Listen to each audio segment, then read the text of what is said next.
Greetings and salutations! Welcome to the Grand Circus. I'm Bajongles. If you like my stuff, make sure to like and subscribe. Follow me over on Twitch at Bajongles1, where I stream on Tuesdays, Thursdays, and Sundays, noon Pacific Standard Time.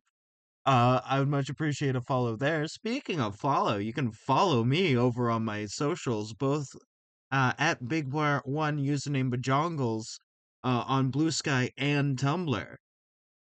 Much appreciated. Now back to your regularly scheduled program. Hey, I started this recording late because I'm an idiot. Welcome to Cloncept Art. Alright, now that that's taken care of. But yeah, no, I was working on a thumbnail piece for when I do the dual streaming onto YouTube.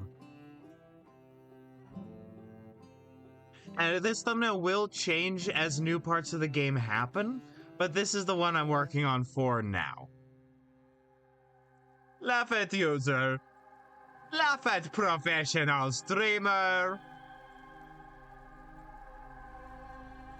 I learned something recently, and I posted it onto my Bluesky, but I don't know if you knew about this. I know you're familiar with Under the Parenting. You've probably seen the advertisement video for like the shirt and the socks. The advertisement person this entire time has been a real character in World of Darkness. Just like a real ass character.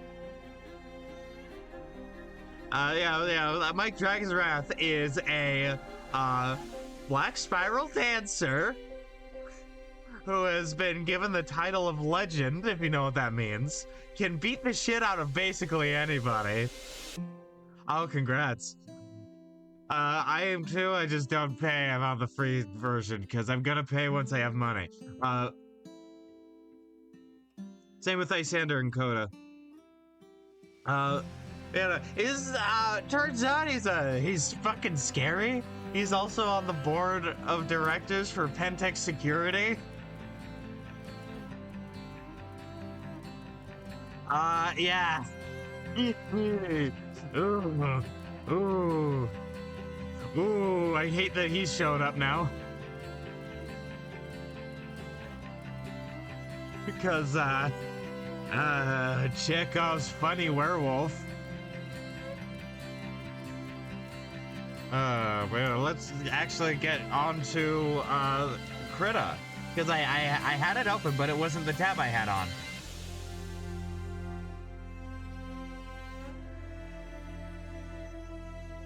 I appreciate you for supporting them. They do good work. I really hope that Lysander and Coda are doing good, because they've definitely had a bit of a lull in episodes recently, and I haven't checked the Patreon lately. Oh boy. I'm actually gonna get rid of the color palette because I'm awesome and cool, and I can get them back later just from being awesome and cool. Oh, I forgot to save this one. I'm actually gonna close this because I don't know if I'm gonna be able to work on this at all today. My guess is that they're busy with finals. I guess that makes sense.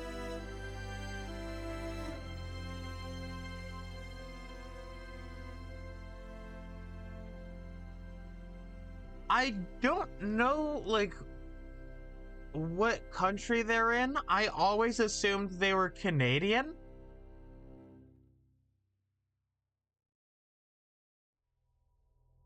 But like, I don't know how the college functions for that, but generally term structure is a bit different. Oh, they're US? Okay. So then I don't know why they're doing finals right now.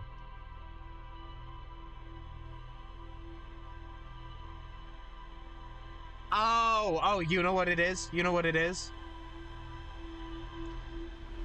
This is the point in US college terms where the course load starts ramping up. This is when the big papers start being assigned for like the big classes, or like the middle-sized papers get. Oh, West Coast? Damn, I didn't know they were local-ish. I didn't know we were neighbors. I was assuming like Ontario or some shit just based on how Coda spoke.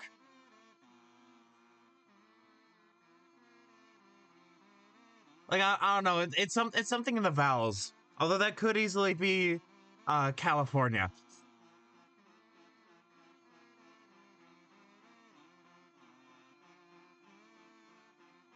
All right, there we go.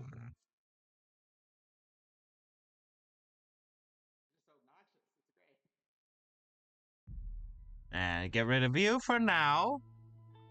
I emphasize for now. You will be back. You're not being laid off. You're just being temporarily relieved of duty.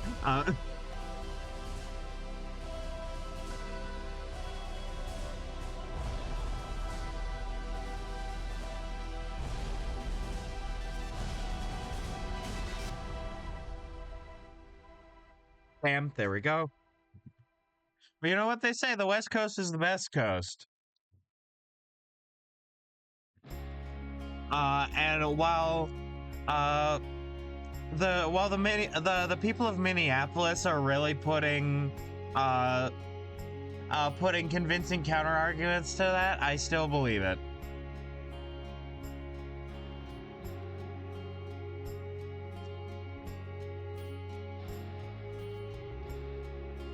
Alright, there we go.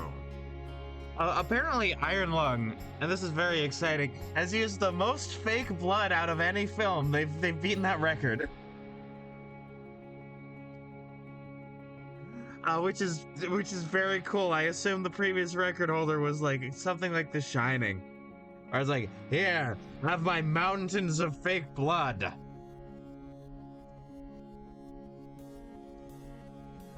Previous record holder for most fake blood in a movie. I know. Iron Lung has the most.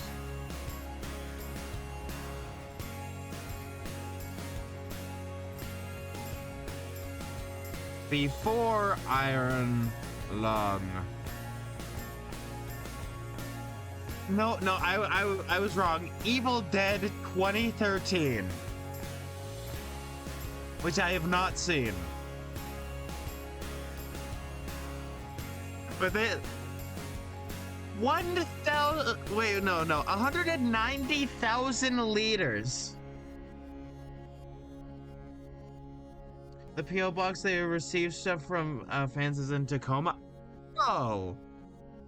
Oh, they're... Okay, so they're not just my neighbors, they're my good neighbors.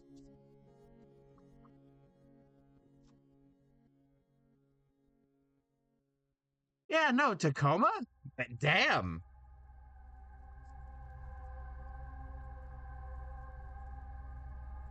I mean, I forget how close that Tacoma is to here. It's not the closest city. Oh, it's like in the south of the Seattle metro area. That's fine. I hope they were doing okay with all the flooding. That honestly might be part of the reason why there wasn't a lot of posts or anything, cuz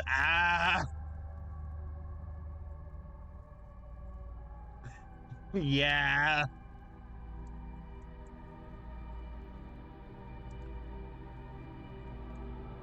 Like seriously, I hope they're doing okay. I have no idea what I'm gonna draw because honestly, I think a lot of this is kind of not taken care of for the world, but like the basics are down. Right? There's this part where like they're you know, the player is on the coast. It's like some traditional platforming, maybe some introductory stuff to make it easy, a few swimming sections to get the players used to swimming. Would that mean Olympia was your bad neighbors? What with Perturabo? No, actually. No, actually, Idaho is our bad neighbors with the word bearers.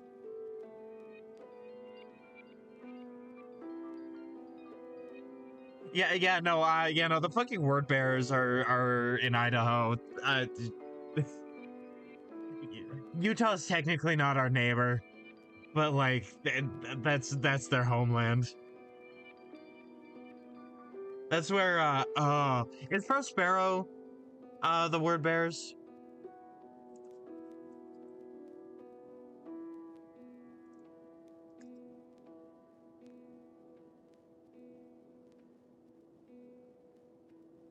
No, Prospero is the Thousand Sons. It's Magnus the Red. Word bearers homeworld.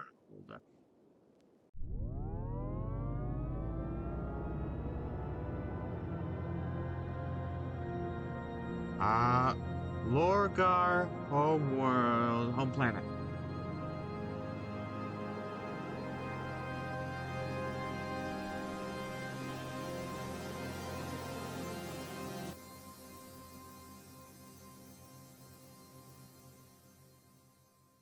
Where did I go? Where am I? I did not press a number button. I'll allow that. Sorry. That got banned because ho, but no, that's fine.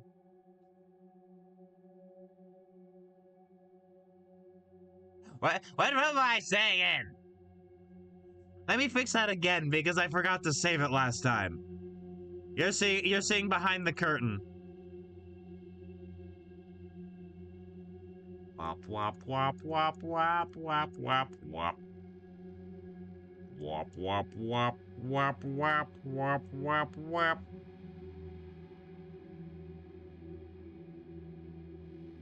I need to be full screen real quick. Let me go to the center.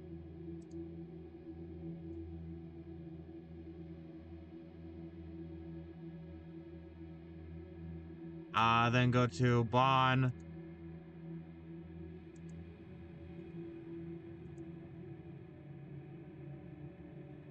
Yes, I would like to override it. Yes, lag, I get it. Thank you. Bam, boom, there we go. Bang, zoom, straight to the moon. We got it.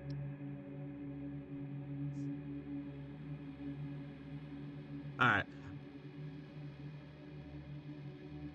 My internet has been funny. There we go. There we go, splendid. Alright. Any sightings of ice in your area? Not my particular neighborhood, but at least 80 people have been kidnapped from my city since June of 2025.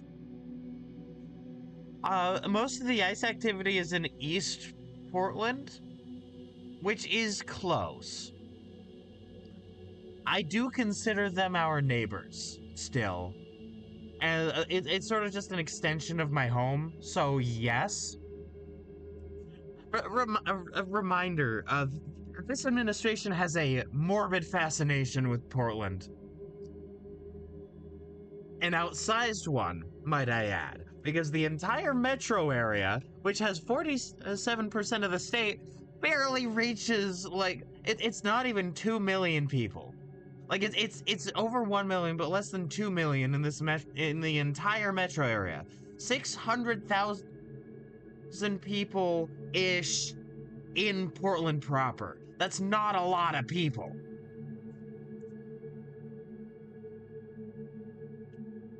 And yet he's like, Portland is a war zone.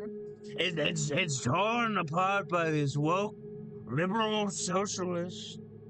They're raiding the streets. We need law and order in the streets. We need to bring on our ICE officers, our great ICE officers. Yes, that's true. They're truly fantastic. Not as great as me, though. No, not at all. And then, outsized like influence in current news. I feel like Minneapolis is getting the proper amount of news based on how much is happening, but Portland's been getting a fair bit too. And I don't know, we're not that many people. The entire state has less people than Norway. There are more Norwegians than Oregonians. That is, it's like, why are you so focused on this one? I don't know. I have a lot to say, and it causes me to not have a lot of progress. Yeah, but we're a country. I mean, yeah.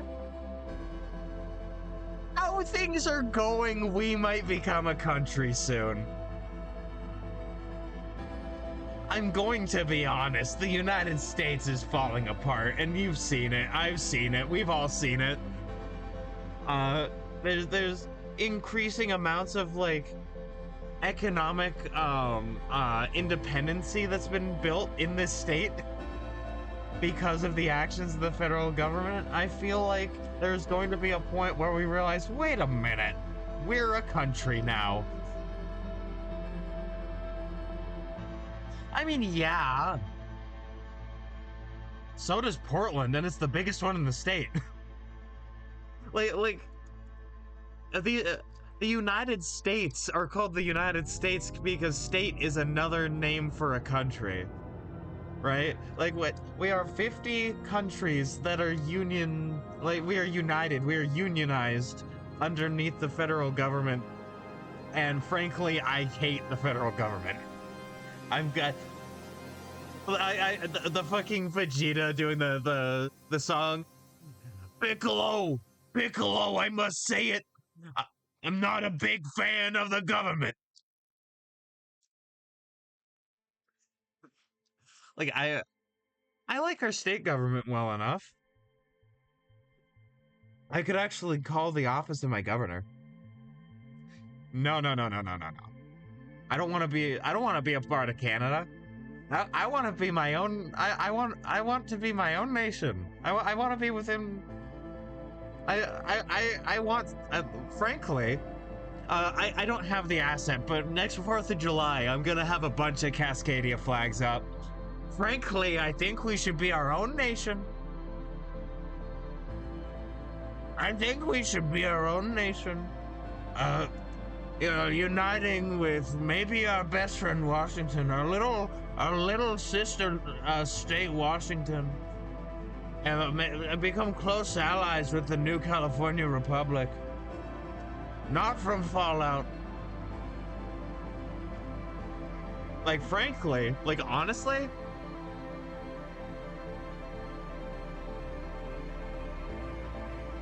okay. And then they can pick a fire for that. I don't know. I don't know if they'd nuke us. We have nukes. Like, the nukes are stored in individual states, fun fact. We have nukes. You know the Hassan theory for invasion by Western powers? They don't fuck with people that have nukes.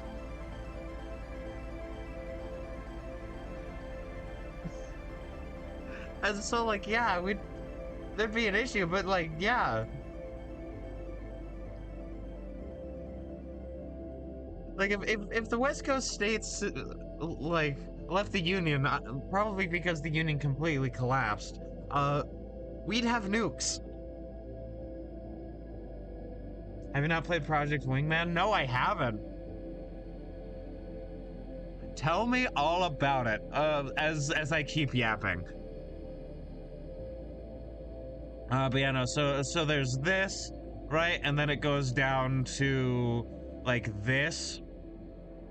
And then it goes to that. And then it goes to this. And I'm thinking, no. Then it goes to this, where there's the caves. Then it goes into this. And then it goes to that. And then that. So, honestly, I think we're good on this. Like, I was about to go, we will do another one. No, I did not understand your reference. Explain the reference to me. I assume it wasn't made just to be a joke. I wish to learn. It cuts to me. I have a big head like Sheen from that one episode of Jimmy Neutron. I am your Ultra Lord. Oh, Jimmy, he's become Uber Sheen! Oh my god, Jimmy! And this episode is Sheen's brain! Man, I honestly think, therefore I am. I think, therefore I am, and thus, I believe it's actually time to go a little deeper into, the concept art. Because, like, as I'm thinking about it...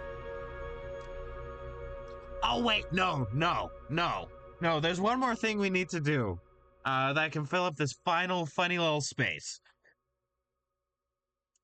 I know exactly what to do, actually. Because as I said, I wanted to take inspiration from Rayman Legends with like the 20,000 lums, like music level, the glue, the one that glue, as you're going in and you end up back on the island, like the inflatable island that you end up on. I want to have something like that, so I think that that's the last thing we should draw on this page, and then after this, I'll go more in depth on the actual, like, what everything's gonna look like. I think that is a good and awesome idea.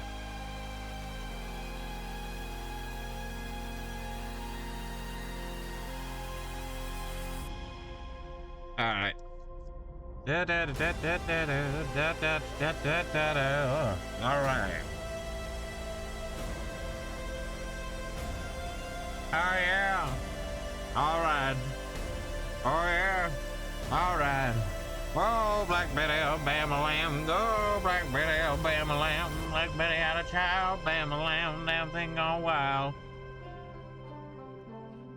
Alabama lamb, she's always ready. Alabama lamb, she's so rock steady. Alabama lamb. Whoa, Black Betty, Alabama lamb. Go, Black Betty, Alabama lamb. Oh, an interesting idea. I'm going to take a screenshot. Because I got an idea. What if it's on the other side of this big ass fucking rock? And if it's on the other side of the big ass rock, then I should have it the same but flip it in like silhouette, which is why I'm taking a screenshot. There we go. Of course it goes to the top right. Why wouldn't it go to the top right? Why is it all the way down there? Mere horizontal. Huh.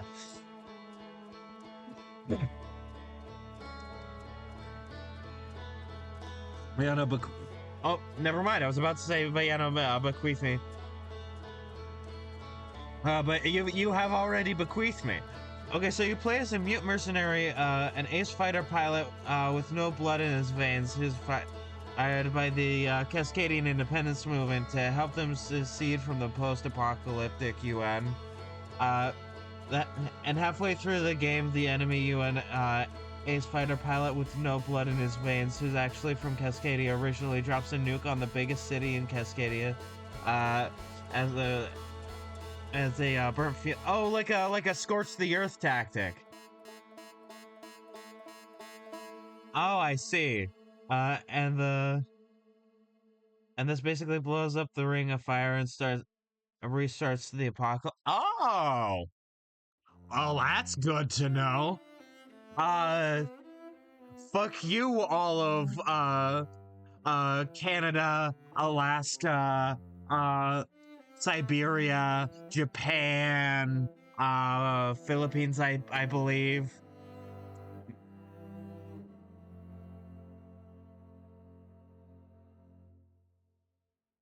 It also goes to season mall. I was watching a a DJ Peach Cobbler video, like one that came out recently-ish.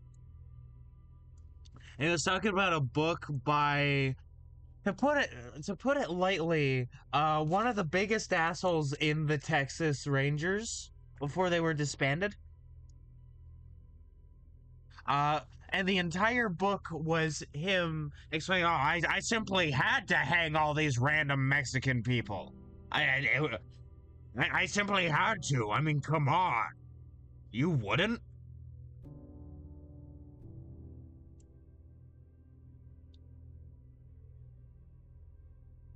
And I don't know, that feels sort of the same with the coping, seething, and molding, and being like, "Yeah, I had to do it."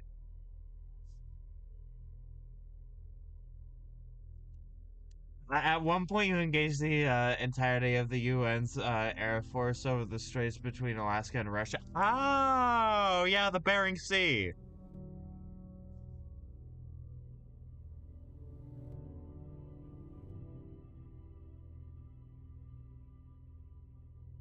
I actually hear a lot about the Bering Sea, uh, just like through the historical reasons. Okay, there we go. Sorry, I had to reload my stream on my phone, and finally my banner was popping up. It was just the magenta of, like, when it's not there. I like magenta. It's not my favorite color, but it's up there. Feels like it's fascinating. Magenta's a not color. It's just the opposite of green.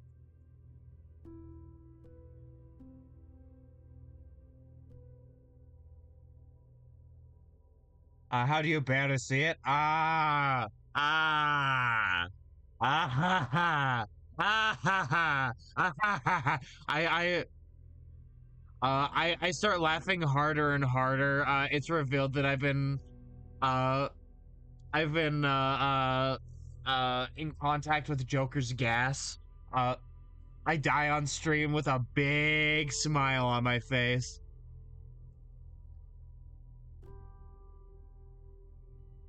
Can you give me a big smile?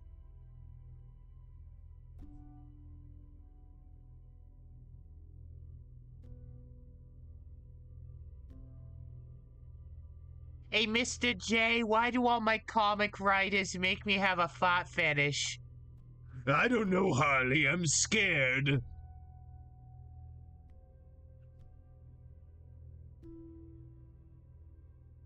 I'm very scared of your comic book writers. Because Joker well, that's not why. But a lot of the Harley Quinn comic writers are like, yes, and she'll be farting in the cover. Yes, that's exactly what I want. It's like, dude, I'm not judging because that's what you're into. I'm judging because it is a Harley Quinn comic for DC Comics.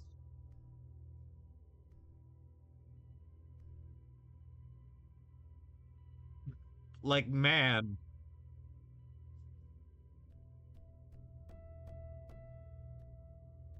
She's the new Totally Spies? Of course, of course. Of course. It's genius. Why didn't I think of that? The Frowning Friends.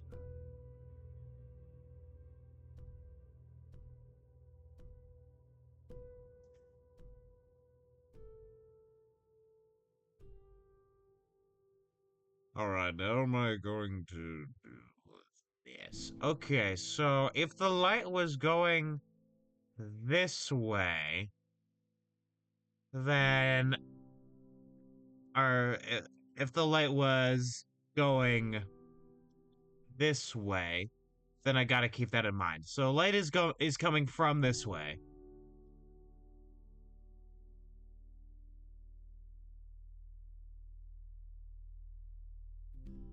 And then maybe something smoother because it's being destroyed by the MILF that is the ocean.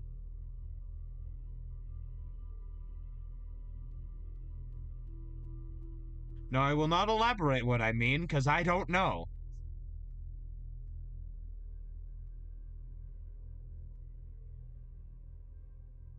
You see, you never have to elaborate when you don't know what you're saying either. That's the little fun secret that I've learned.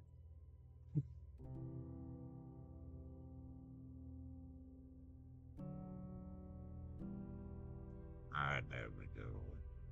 Oh god, speaking of comics, I read the at least most recent I have access to issue of Absolute Batman, and I want to make sure that everybody in this stream, everybody that is viewing this has read it, and if not, I am giving a spoiler warning. Spoiler warning. I need to talk about this. But also, I'm aware that not everybody's caught up. It is genuinely one of my favorite moments in all of comics.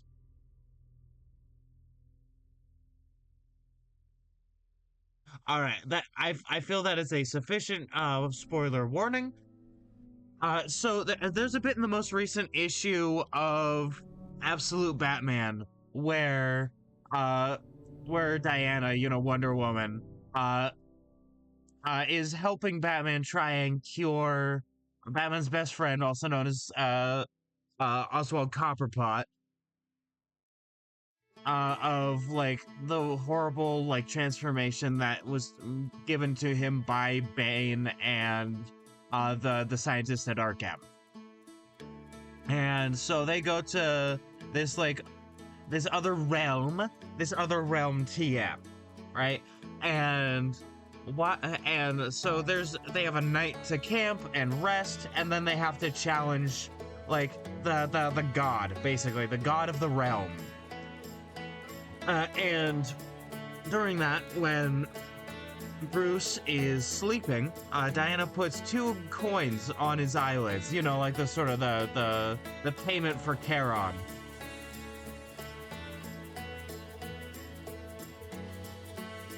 The boatman, as it were, passageway into the afterlife, and he sees his father, right? And Bruce takes off the cowl in this afterlife, and he's the little boy that he was at the day of the zoo when his father was shot and died. And this conversation with his dad is really heartwarming, where it's like, Dad, you saved me that day, you're my hero. And then Thomas Wayne said, no, I saved you that wasn't saving you, I saved you every single day of our time together,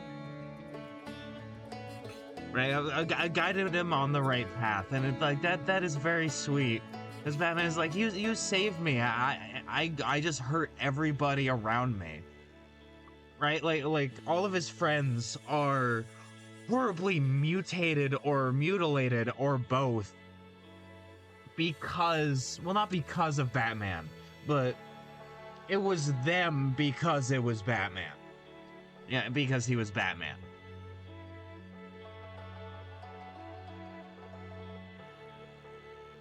And like I don't think there was much actual resolution to that, besides like him actually getting to say goodbye.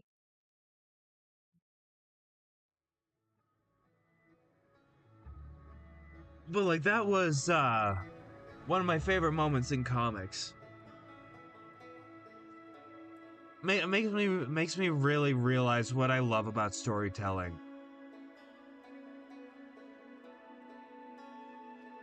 In the same way of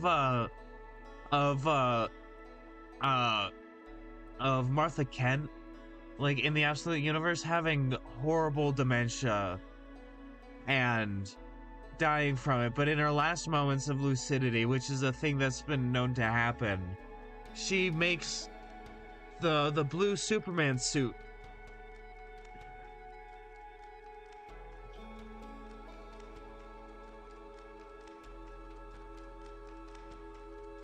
Man, I love the Absolute comic line. It's very good. It's some of the best storytelling I've seen in comic books in a long time.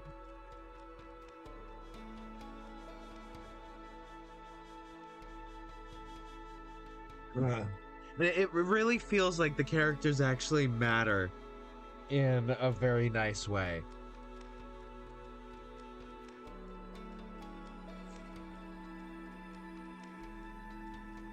Right, there we go. And how am I going to do this? Because I want to add like a little extra doohickey. I want to add a little extra doodad, a little doohickey, a thingamabobber. And I think I may have, I think I may have done it.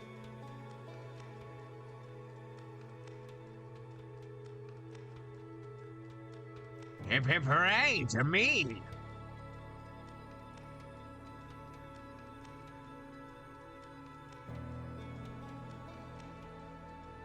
Like, stuff with really cool fight scenes is like they're fun and they're cool and there's nothing wrong with them, like, at all, like, whatsoever. I find myself getting really hyped for cool ass fights too. I am not immune. It is like, cool fights are cool.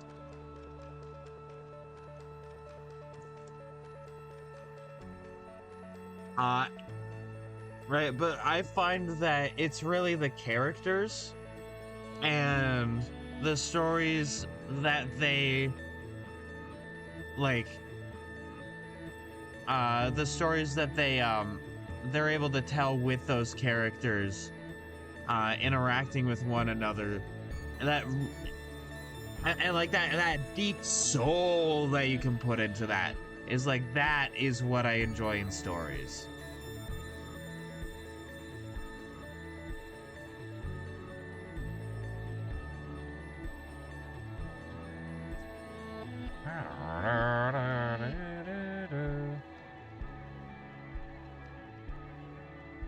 This is going to change a lot. Like, there's no ifs, ands, or buts about this. This is going to change a lot. I recently read some fan fiction and I saw a name I didn't remember in it, and I searched for characters that were not explicitly been named. Oh, oh, the name. Oh. And searched it up and found out it's the name AI comes up with often for. Oh, that's. Man. The way I read that was non-linear. I apologize, but I know what you mean. I know what you said. That sucks.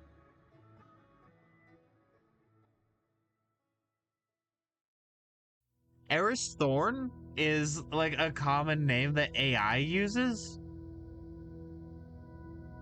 I feel bad for anybody actually named Eris Thorn then, because man, like, that's not a name I've heard in my real life. But that's not that out there of a name, right? So like, I feel bad for every Eris Thorn where someone is like, oh, that name's in it, it's AI. Why am I making this arrow better? It's gonna get removed. I'm going to remove that arrow. I'm going to kill Green Arrow like in Absolute Comics.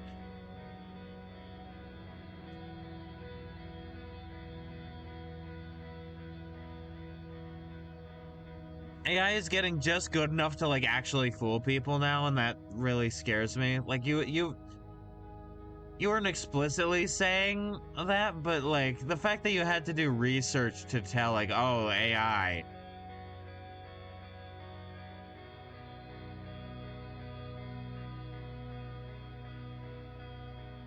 Alright, is from Aristotle and just Thorn.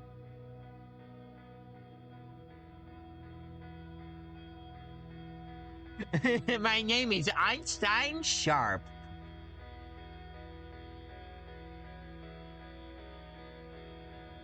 You know, my parents named me Einstein because they wanted me to be very intelligent. I'm only a little bit. I'm only a little bit smart.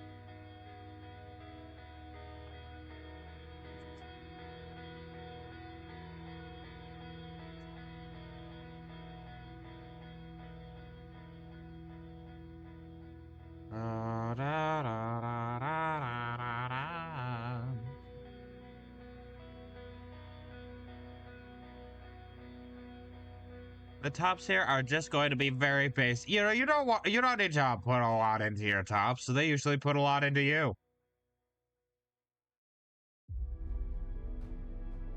Also, I saw that thing that you posted. I think I brought this up before, but I'm bringing it up again.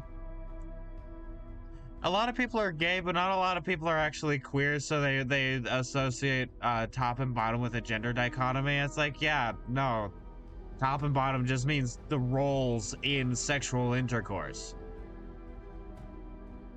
And I can switch from situation to situation. Right? Like somebody who is a top in a particular situation may decide, hey, I want to bottom next time, and that is fine. That is normal. That is cool.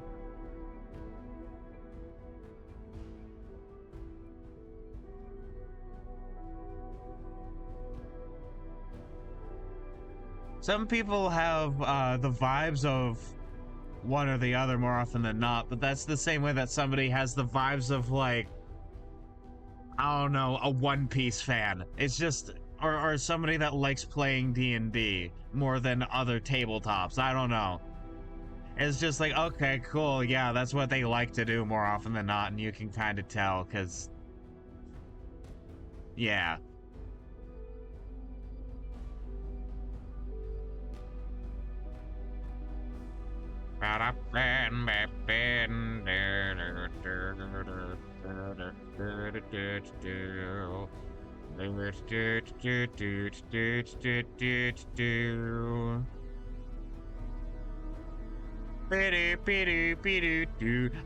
Forces you to Sonic Race Crossroads. But like you're Crazy Frog, so you're just floating. There is definitely a Crazy Frog in Sonic Racing Crossroads. Like there has to be. Just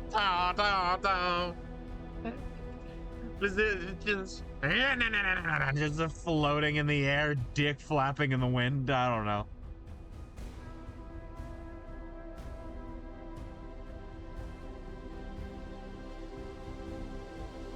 But, you know, with like the top and bottom thing, to be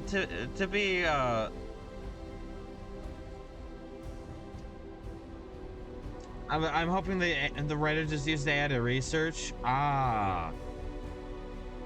They use the names of a lot of real life historical figures, so I hope the guy just has an AI to give him the name of a random high ranking scientist. And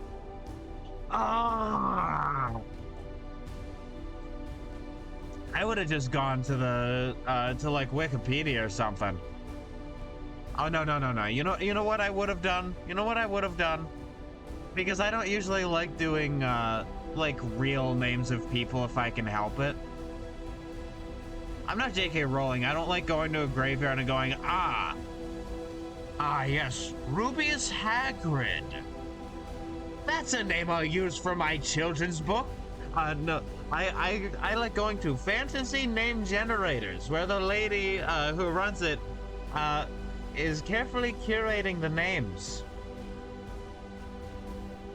And has an actual like database of names rather than an AI. If I find out that she's using AI in her shit, I'm gonna like be so upset.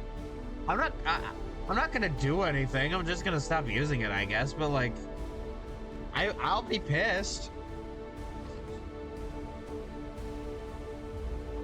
And then I'll tell people to stop using it and to not support her. Like if I find out she's using AI, but I doubt it. She seems like a nice lady.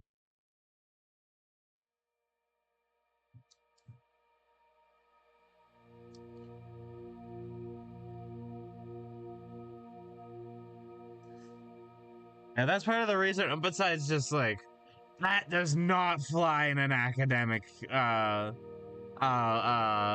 like, field.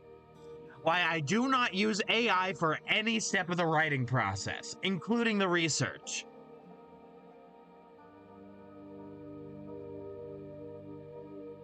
We're in those positions of the time. Okay, then yeah, I just go to fucking Wikipedia or something, or like some like big historical library. Because then at that point I get to go down like a bunch of rabbit holes, and that's awesome. I like going down rabbit holes.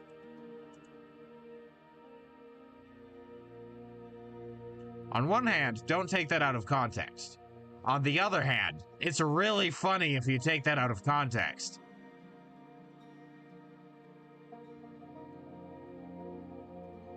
So, like, I don't know, do what you want. Do what you want, I guess.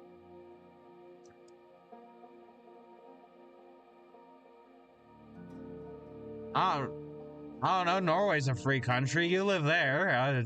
Do whatever. Well, Norway's a freer country.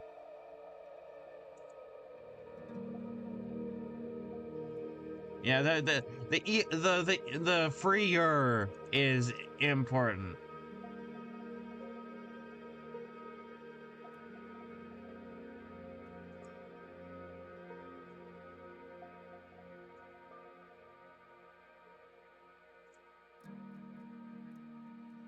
It's funny how much less I've been hearing people go, "Well, you can do what you want. It's a free country," because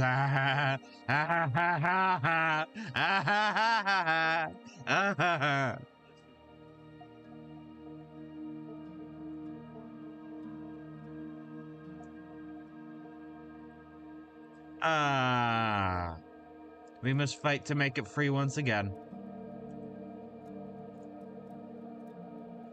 And it was never really free, but we gotta fight to make it actually free.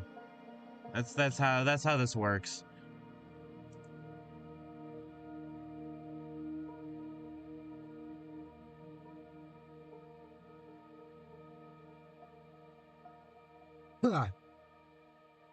Norway is a better country, yes.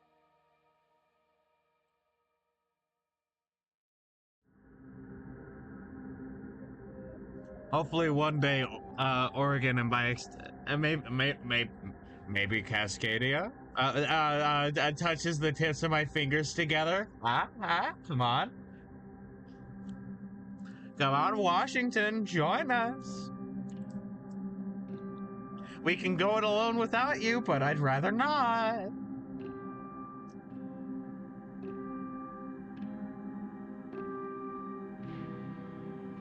A republic, if you can keep it. Yeah, I would much like I would like to actually have a functioning democracy.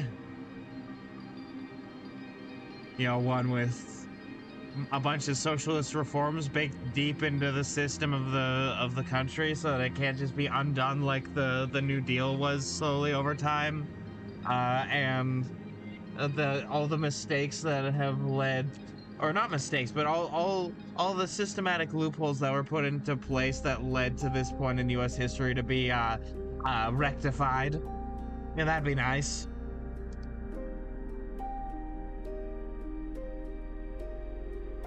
Yeah, that'd be cool.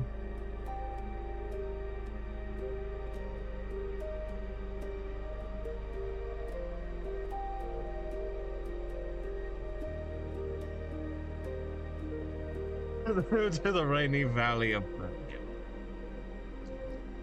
Let me look up where that is. Bergen.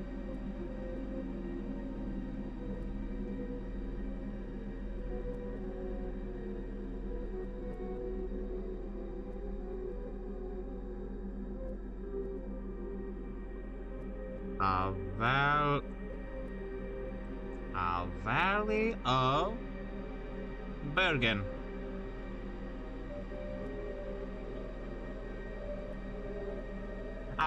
Norway, of course. You will. I see. You will not be a vassal state. You will be a good friend, and it will be stable, like when the Canadians have allies, not when the U.S. has allies. Because the Canadians have been nothing but good friends to us, and this is what we do to them as a country. No wonder they're going to China. I'd go to China. I'd go to China and go, hey, can you give us a better deal, please? Our neighbors are crazy. And talking about taking away our autonomy, like, yeah, of course Canada's doing what they're doing.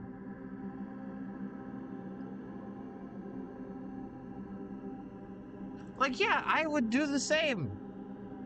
I think we should do the same.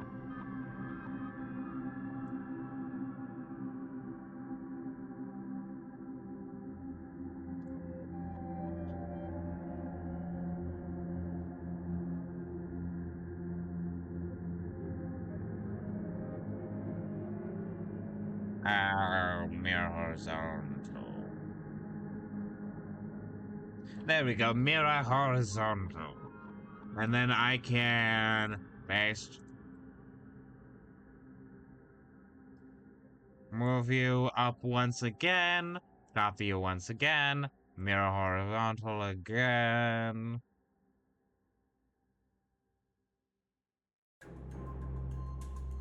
I can make that a dead tree, that's fine.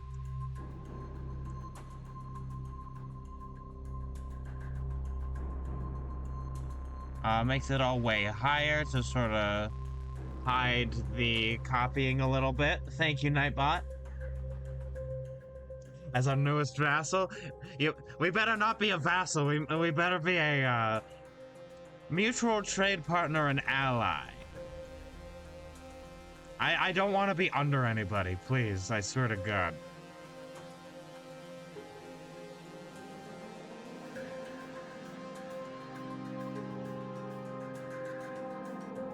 There was something there was a phrase I remember, but I don't remember where it's from. So if anybody eventually can help me like find where this phrase is from, then I would much appreciate it, but don't go out of your way if it's too much effort.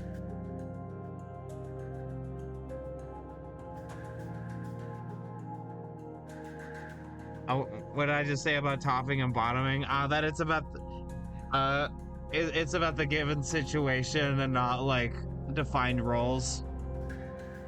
But yeah,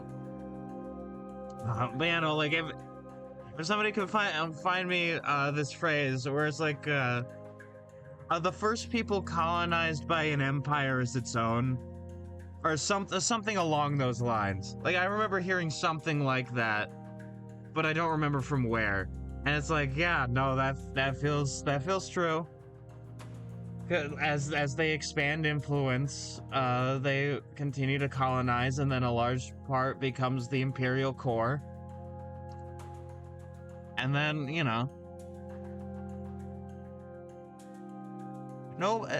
nobody is free of the consequences of colonization when it comes to empire.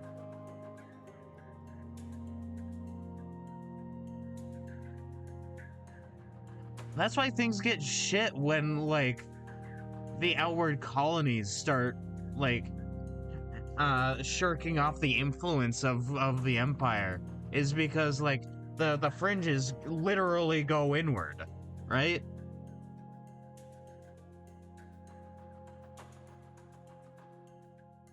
Like, the edges of the empire literally go inward, and then they inflict the cruelty that they have on their vassals and their colonies on what was previously considered their like their homeboys.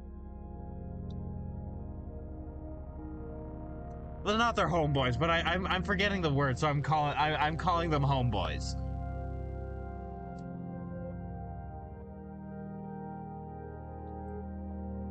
And that's what we're seeing with the increased cruelty and, frankly, warfare against the citizens of the United States.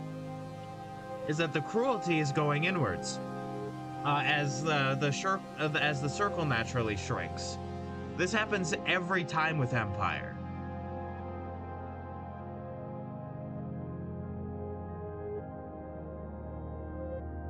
This happened with the Ottomans. This happened with the Romans. This happened with at least 5 different empires in what is China. Like at least 5 different dynasties that I know of. Thus the idea of losing the mandate of heaven. It's happened multiple times in Japan too.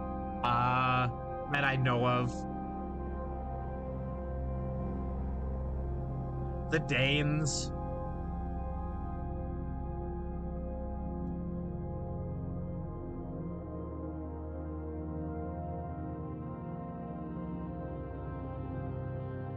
Many such cases. Many such cases.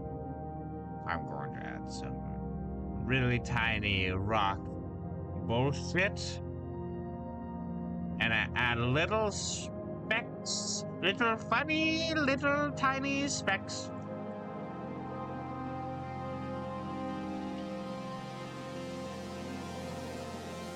Ah! Yeah, Imperial Boomerang, exactly. You know, a sort of the idea that what comes around goes around, or what goes around comes around. I forget which order it is. It doesn't really matter.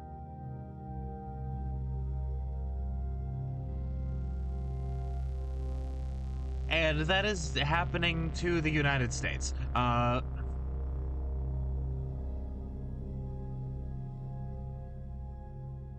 This is a falling empire, and there's nothing we can do to stop it now. That's a good philosophy for sex. Exactly.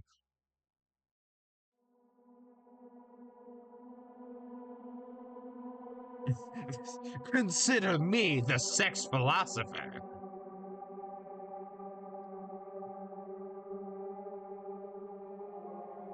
All right, I think I actually want to move the rock down. Picks up the rock, puts him down.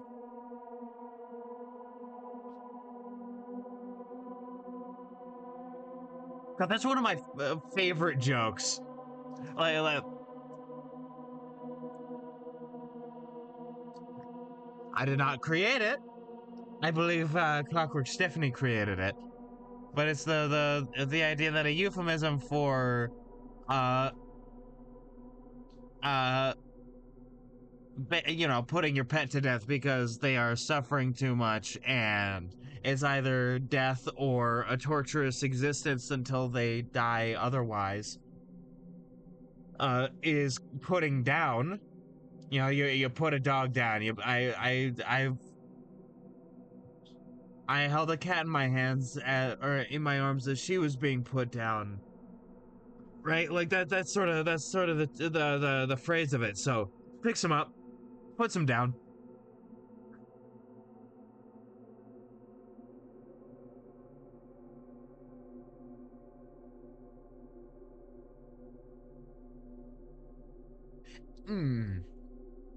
Or should I call you Dwayne the Grok Johnson?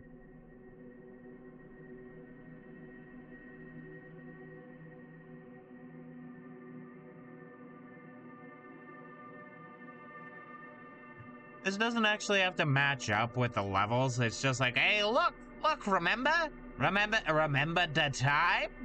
Peter, remember the time?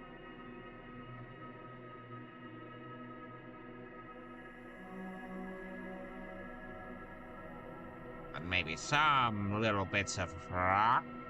Maybe a little bit of stone. The new season of Deep Rock is out, by the way.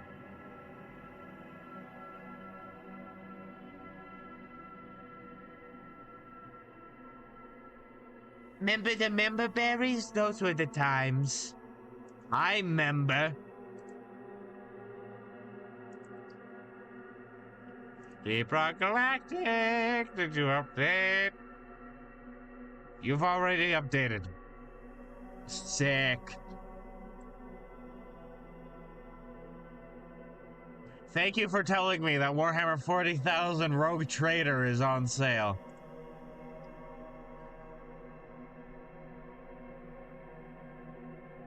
Oh, as well as Cruelty Squad, Lego Voyagers, and Is This Seat Taken? Those are games I want to check out sometime. Not today, just sometime.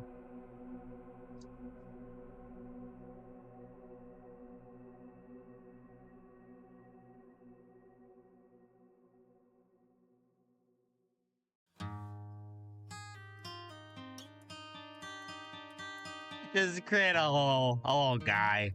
You know, our favorite little guy right here.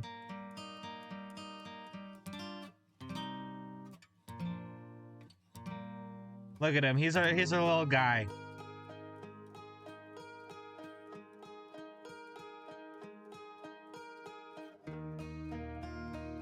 I think I want him to be looking at the rock. So like we're seeing his head from behind a little bit. You see, member berries are also called testicles.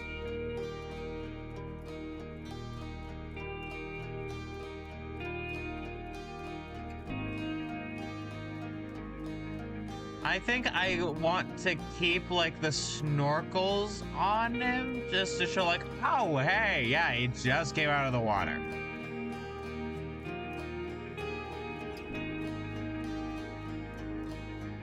He just came out. Good for him. Good for him.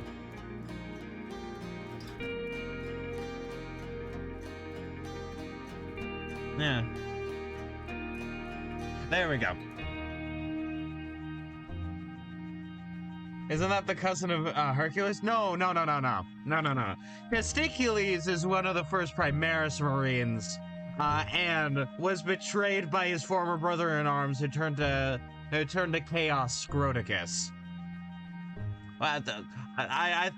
Although he is a reference to he is a reference to somebody. Yeah, important in history, clearly. It wouldn't be a balls joke. They wouldn't be making fun of the completely serious topic of cock and balls. Cock und balls. I do not want to go to the critter help desk. I appreciate that you exist. I do not need you at this time. Thank you for your attention to this matter. It takes off bad shit. Thank you for your attention to this matter.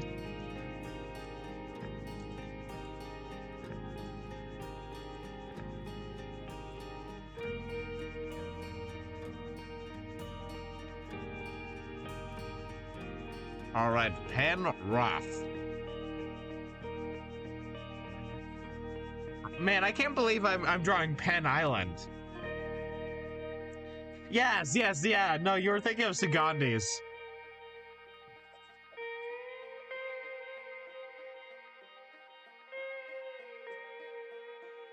Yeah, no, and you know, Sagandis had a sister named Candace of Lesbos.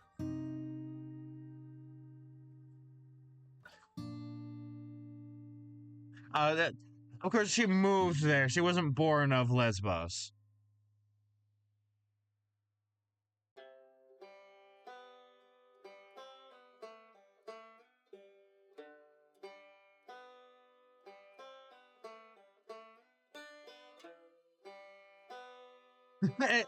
Exactly.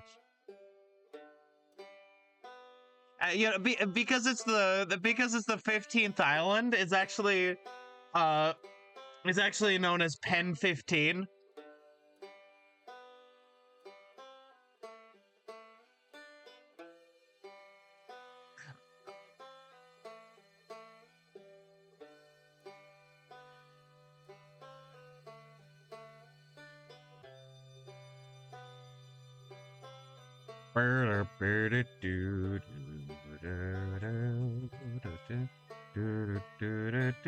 Yeah, this is going to change a lot, but I definitely want to base it off of like what it looks like when you're going to the coast, right?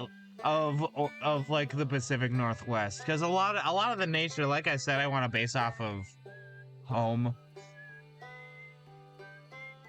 Like, it's all gonna be props, right? It's all gonna be props, and that's gonna be obvious.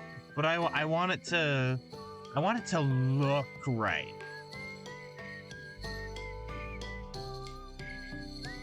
Now, could I make that rock bigger? Yes, I could, but I'm not going to, because I'm actually gonna make my boy closer, like he's like we're seeing him super close up and everything far away.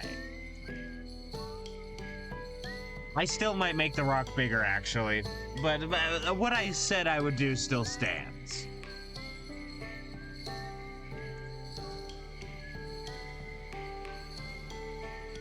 It still stands, much like Cadia.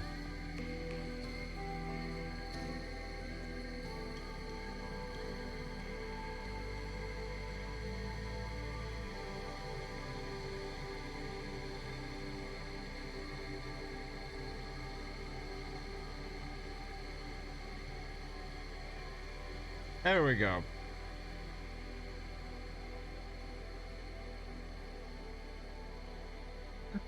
Oh, what's her husband's name? Now you've intrigued me. I don't know she was married.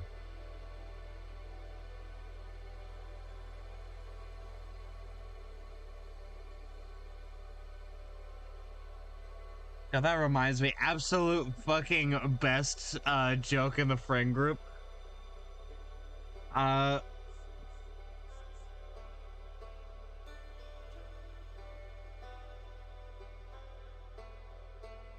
oh, the dots are splendid.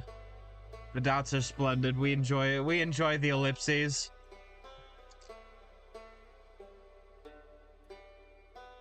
We enjoy a good ellipses.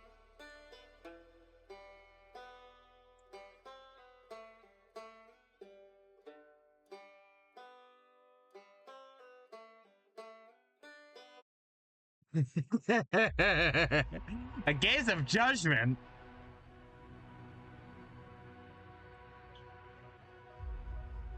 Your penitent stare does not work. You're not the Ghost Rider.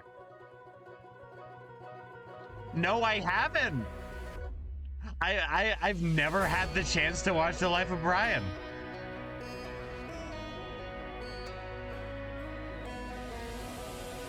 I've seen Holy Grail, obviously, right?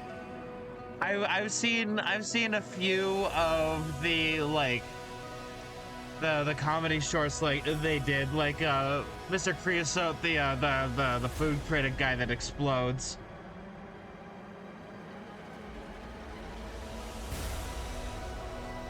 I'm very excited to look into the Discworld like point and click adventure game that some people on my like from Monty Python worked on.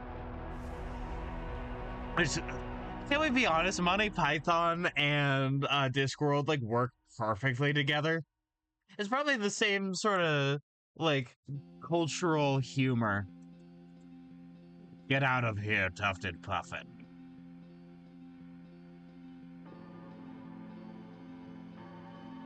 Yeah. I'll send the clip you need on Discord. All right, sick. Hey, Google. Hey, Google. Google. Don't bug on me.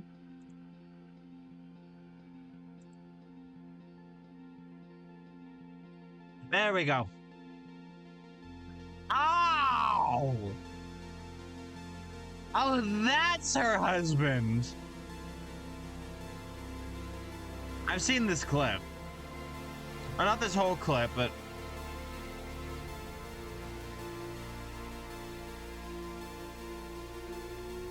Yeah, I really need to watch The Life of Brian. There we go. Why was it minimized? I didn't minimize anything.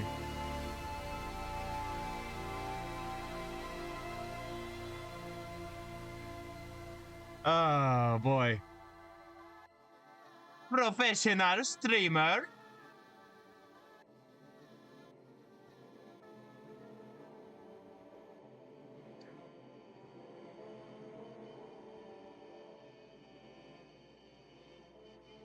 I would like to introduce you to Rayman Redemption.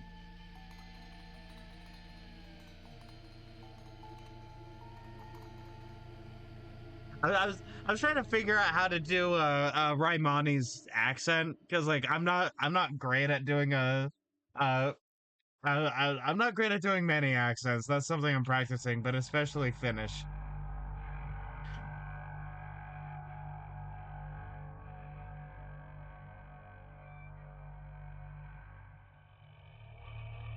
I know. I forgot. I forgot. It doesn't let me do. It doesn't let me do what I want. I want to do what I want. I'm a petulant child. Where? Let me erase my shit.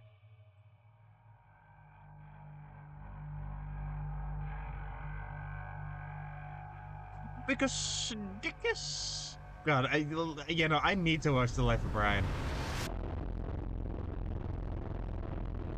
And I need to find a way to access the old point and click Discworld games, because the one I'm talking about specifically, I remember like seeing Rincewind being the protagonist and like being voiced by somebody from Monty Python. I forget his name because I'm bad with names.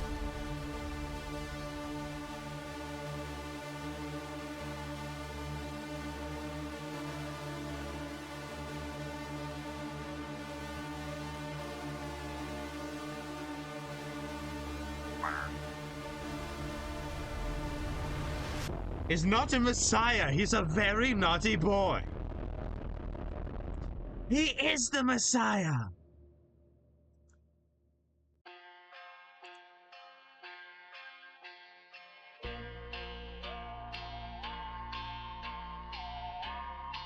It's funny that like they tried to do a bit of a he's not the messiah. I'm not the messiah. He is the messiah with the Big E in 40K. But like, look at how he appears to people. Come on. If he wasn't a god before, he sure as hell is now.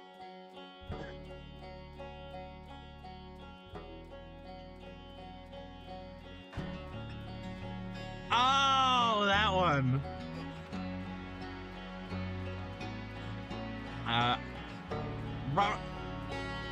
It is the wrong player. He is not the messiah. He is a very naughty boy.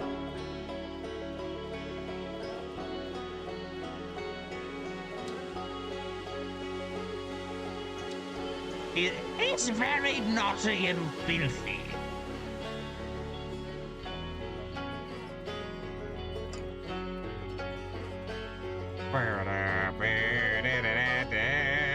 I think 30 might have actually been a good volume for the music. I'm turning it back down to the original.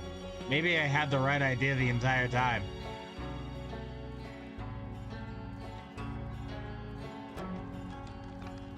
Maybe I was actually goated, and, you know, second guessing myself may have been the cringe move.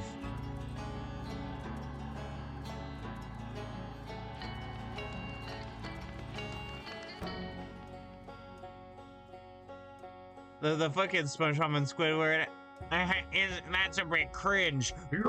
Cringe.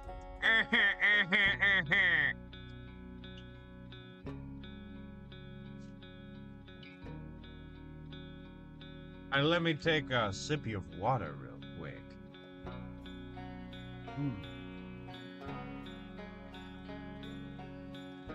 Not watching Life of Brian is the cringe move. I just haven't had the chance.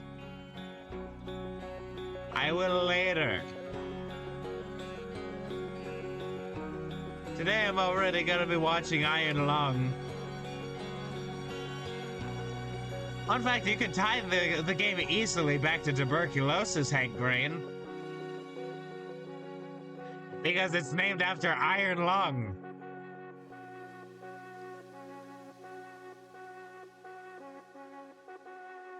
I believe Iron Lung was to help with, the Iron Lung was to help with tuberculosis. I may be wrong.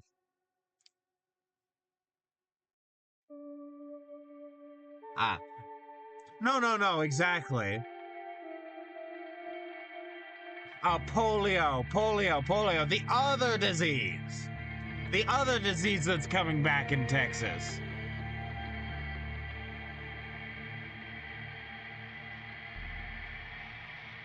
Everything's big in Texas, including measles, polio, and TB.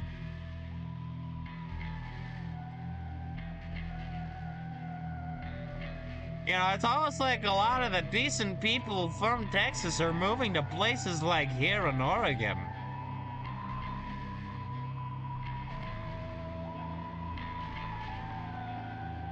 I have met definitely a few who are specifically moving here from Texas because Texas is shit. And Abbott can go suck a rotten egg and get salmonella.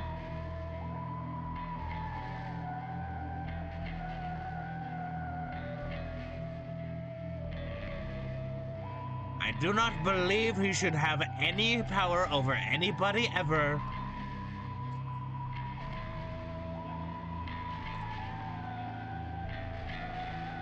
Like, the amount of effort it's taken to keep Texas from being just, like, a blue state is insane.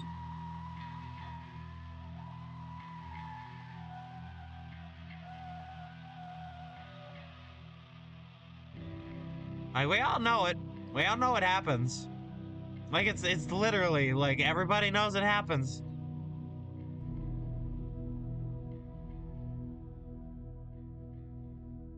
And so, maybe it should not happen.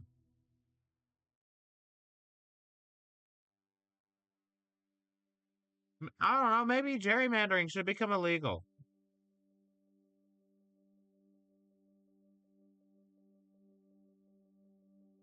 I don't know. I think government officials being able to fuck with elections breeds the death of democracy alongside private donations from large donors.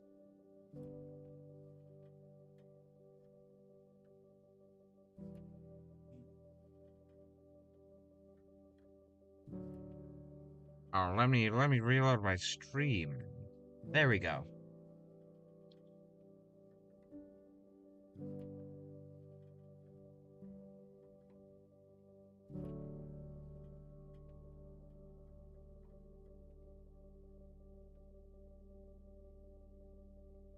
Why would it do that?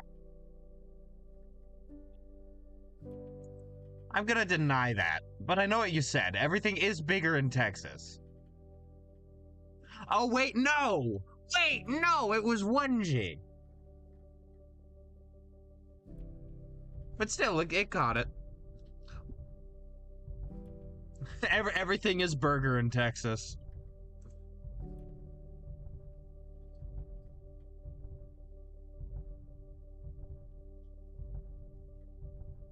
I would much rather it catch the country of Niger rather than not catch the actual problem. And I believe that's actually how it's pronounced, is Niger. Because the French ruin everything.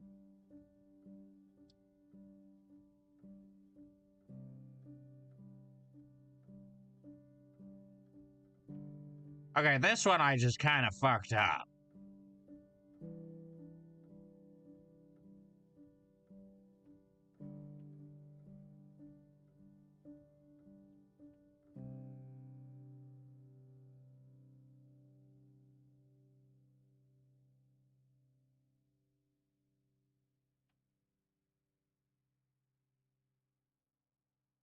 Well.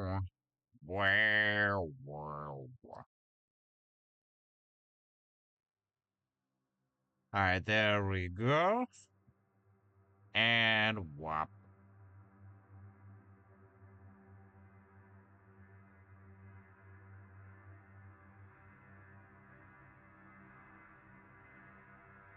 Bam. All right.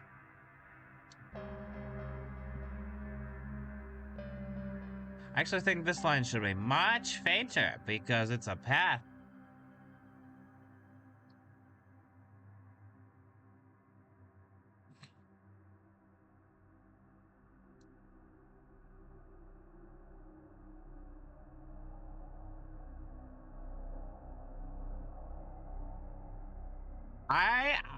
I will say this again so that it's even more on record. I do not like l'Académie Française. I do not enjoy them as an institution. I think they should be done away with. It is fine that people in France are starting to pick up terms of speech from fucking French speakers in Africa. That's fine. It's not ruining the purity of the French language. It had none.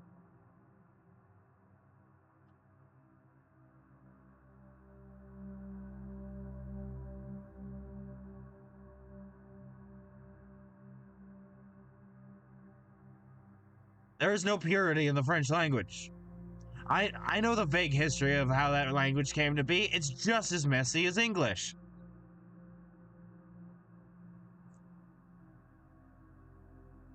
Is you get Latin, and then you get the Frankish, and then you let it stew for a bit. And then you get other Germanic languages, and you get so many reforms.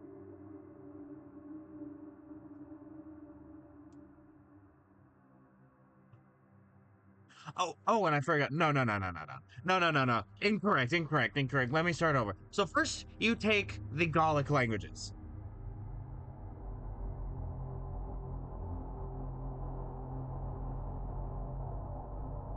Oh no, you're so right. It's fun to watch them cope and seethe. But, you know, so first you get the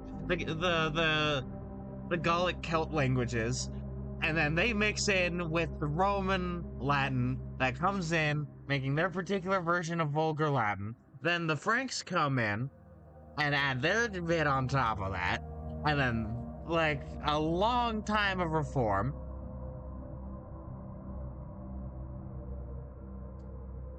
Then you get the fuck asses during the French Revolution, which the revolution was based. Some of the fuckers within it, though, were not.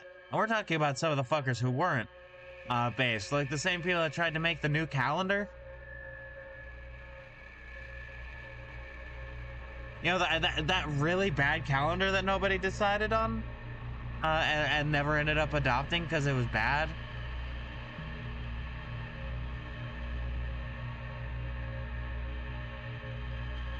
Those people. Right? They did language reforms to be like, this is the purity of the French language. Robespierre, my problematic fave. Yeah.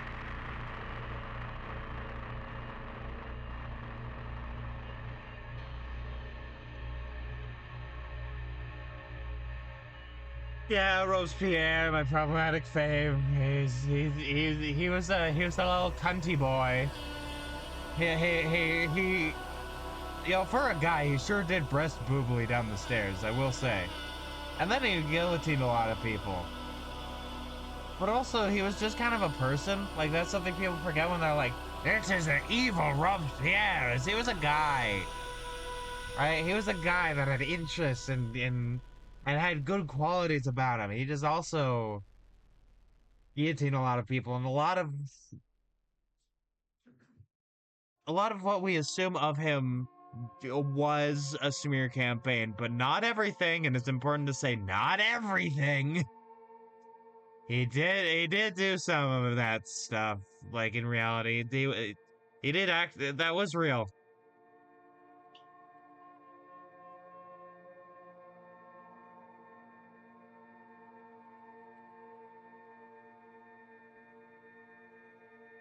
Yeah, and so the same people that tried to change the calendar made language changes, and that shifted things. Sort of like how American English got the Webster dictionary like updates, and that's sort of what set us on our course, right? And then the shift to language that happens due to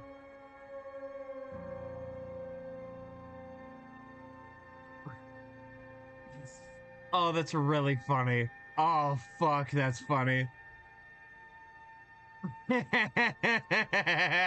I will not be posting that.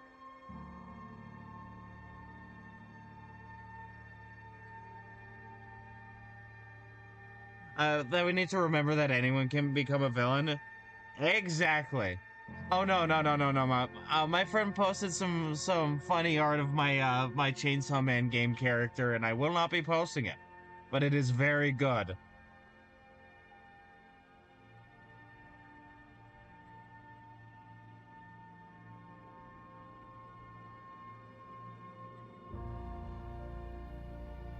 There ain't no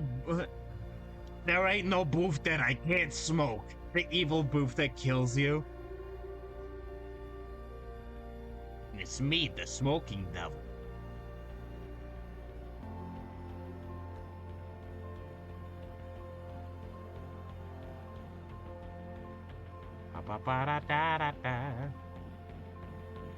However, here's the thing. Here's the thing with like, oh wait, humanizing villains. Sometimes you get a fucking Jack Horner. Sometimes you get a Donald Trump. Sometimes you get a fucking Stephen Miller. Where they had a good fucking life, right? They had a lot of stuff going right for them, and they still turned out to be some of the worst people you've ever fucking met.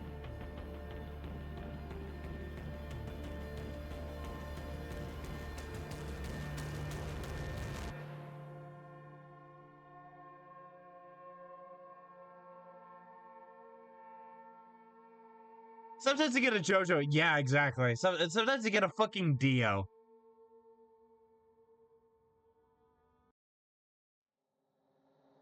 Yeah.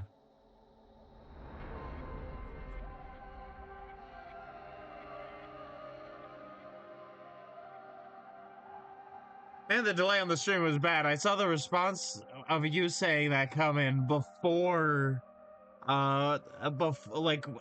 know, uh, or no, before I said it on the stream on my end, but after I actually said it. Ah, splendid day. Splendid day. Alright, how am I going to do this? I think doing this sort of pattern is the way to go. Because it sort of imitates the waves a little bit. But you're funny rock pools. You're funny rock pools that I am now dry. I'm sketching anyways. We'll get to finishing it later. The philosophical thought experiment. Philosophical thought experiment of JoJo. Oh boy. I am not familiar.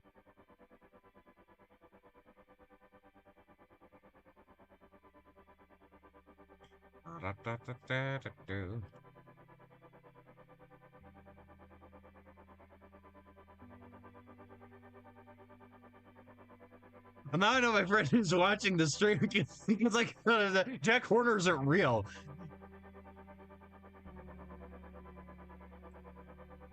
Yeah, not.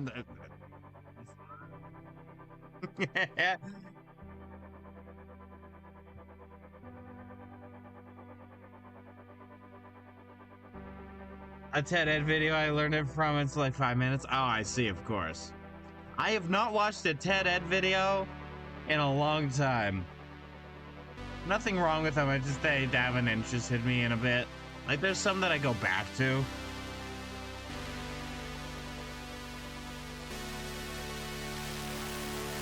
All right, tell me the gist. What's the dilemma with JoJo? What's the JoJo's Bizarre Dilemma?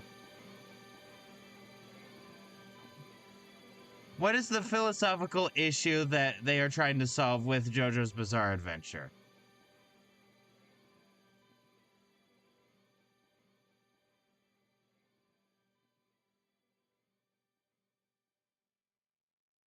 There we go. I'm seeing so much that I think I want to change in the final product of this, but it won't be until later.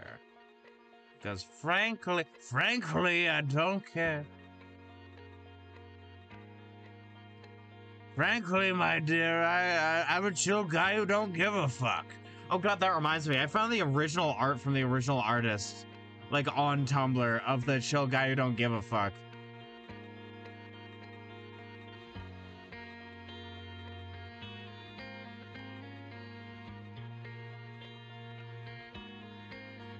I think most people actually got it from his fucking Instagram, but like it's the post from the account.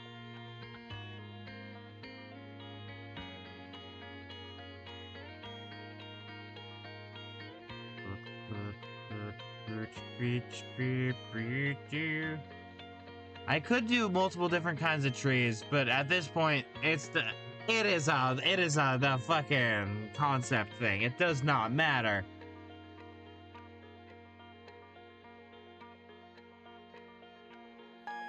I talk like this. I'm John Mulaney. I'm going to kill you.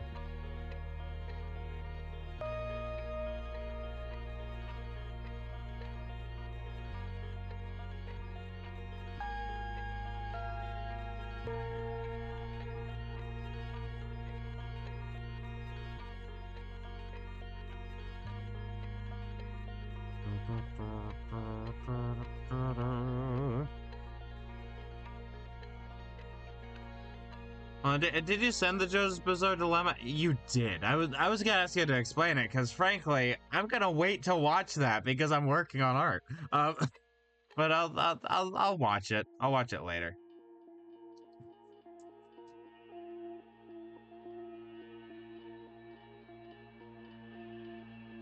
I am sure I'll have time to watch it.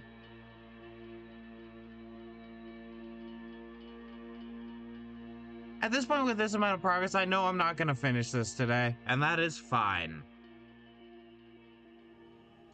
Like, I know for certain that in this, like, fun little scene, I want to have the funny, the main character, the funny guy, the funny man, the silly man, I want him to be in the foreground, or them, or whatever. I want to end up making a character customization, that doesn't matter. Joe's a dictator that takes over a country and rules it with an iron fist. His son Jojo grows up being taught his methods of ruling with violence and eventually succeeds his father. The question is, thusly, is Jojo as morally responsible for his actions as his father was, given that he wasn't and never had the opportunity to be taught the difference between right and wrong? Is he thus morally incompetent and thus can't be held responsible?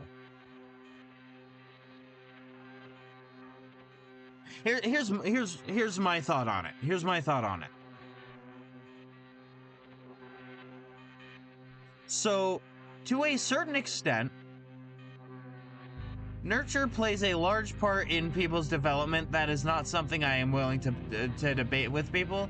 That is the case. However, I have known people who have had awful parentage, right? Like their parents are awful, treated them horribly, taught them horrible ways of the world, and would later go on to be good people. Like they would end up being good people in spite of, not because of their parents' teachings. So, while there is a certain level of lacking opportunity, there is still accountability from JoJo to still be better than his parent. So I do not believe that he is morally incompetent and thus can't be held responsible. I still believe he can be fully held responsible. Because at that point, a lot of the Habsburgs, a lot of the King Louis, just a lot of monarchs could not be held responsible for their actions, and they very much should and very much were.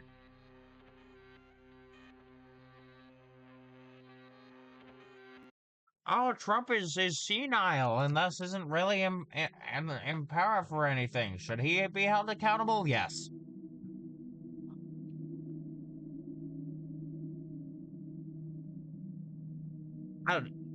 Obviously, the point of it being a philosophical debate is that there's supposed to be like an argument there, but I don't know. That's my belief on it.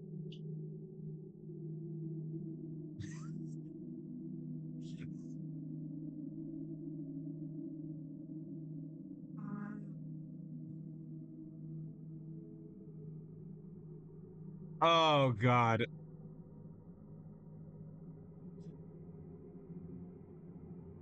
Once again, that is for my enjoyment and my enjoyment alone.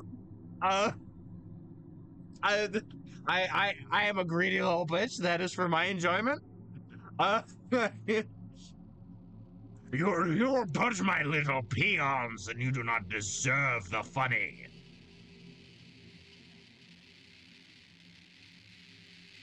I kid, but also I just kind of don't want to go through the effort of getting something from Discord that I saw on my phone to my computer and then into my drawing program.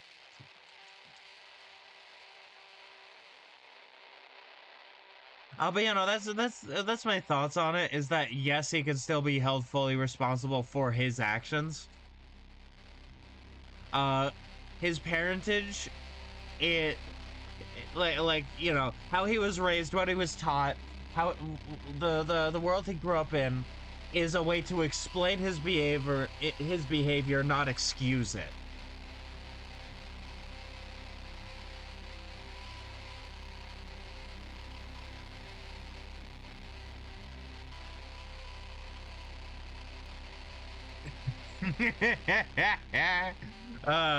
Funny, funny.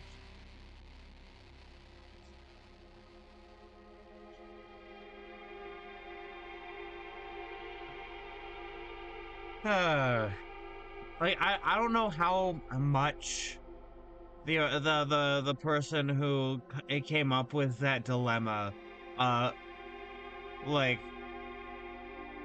I don't know the personal beliefs of the person who came up with that dilemma, but I don't know if it actually matters all that much. It's interesting.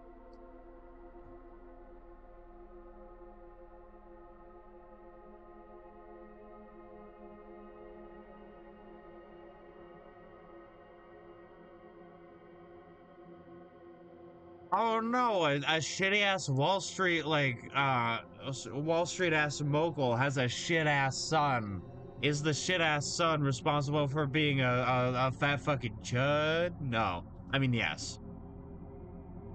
I mean no, but as in I take back what I said, not what I mean.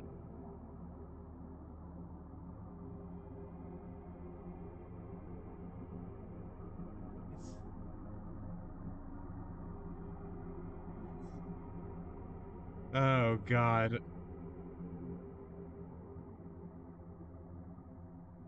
You do realize I'm gonna use that gif as a reference for a boss in the future, right? Like that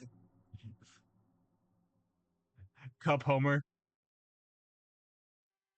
My favorite boss from the hit indie game Cup Homer.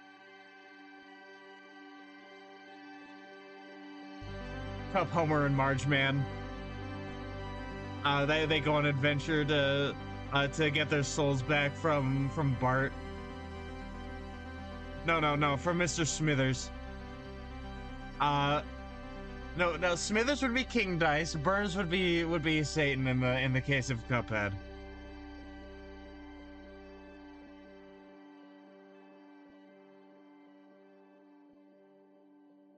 I think that Lenny and Carl would be those like boxing glove frogs.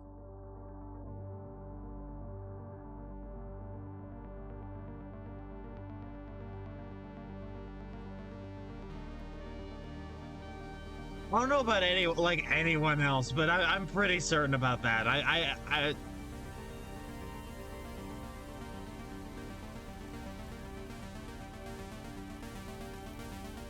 hit video game Mario Odyssey. Man, I can't wait for the prequel Mario's Iliad.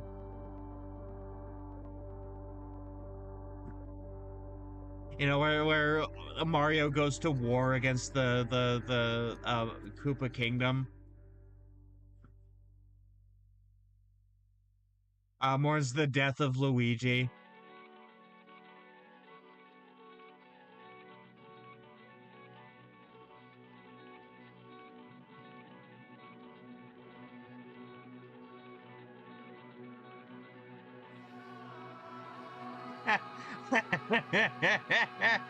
I'm, I'm going to steal that. The end. Yeah, well, unfortunately, the fan fiction writer was stricken down by misfortune, and Mario the Ennead has gone completely unfinished. And by tragedy, I mean it is possible that he was fucking assassinated by, who is it, like Augustus?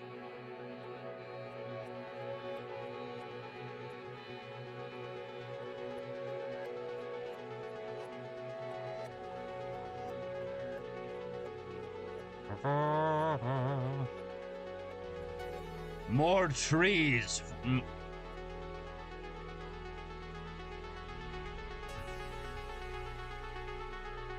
Trusted advisor, what is it? It's the trees, my lord. They speak hell of you. You need to chop them all down. Oh, do you speak true, trusted advisor, Grima Wormtongue?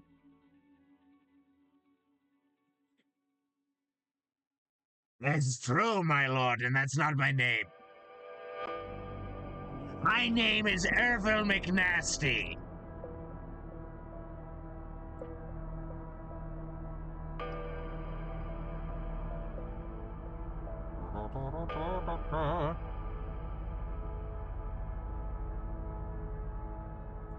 I'm liking how these trees are coming out. Oh, this one's gay. This one's pan. This one came out as non-binary.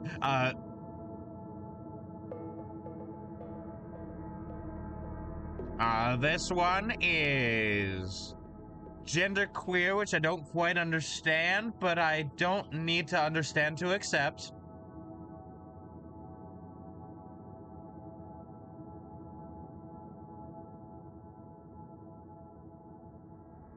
But like I kind of get the gist, but I don't really. I'm Ervil McNasty, and I speak for the trees. And for some fucking reason, they're speaking black speech. It's almost like they're from Mordor.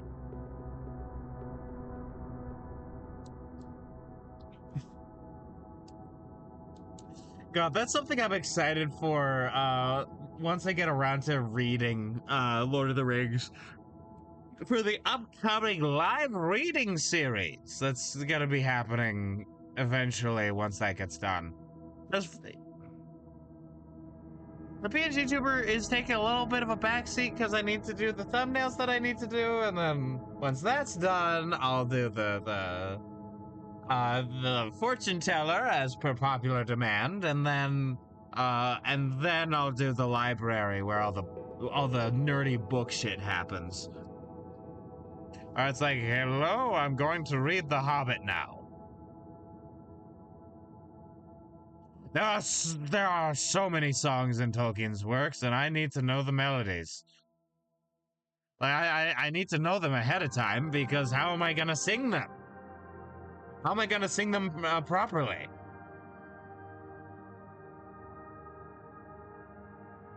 I did not promise to do that in black speech. However, I will get to the Silmarillion and the Lord of the Rings eventually. I also want to do Discworld.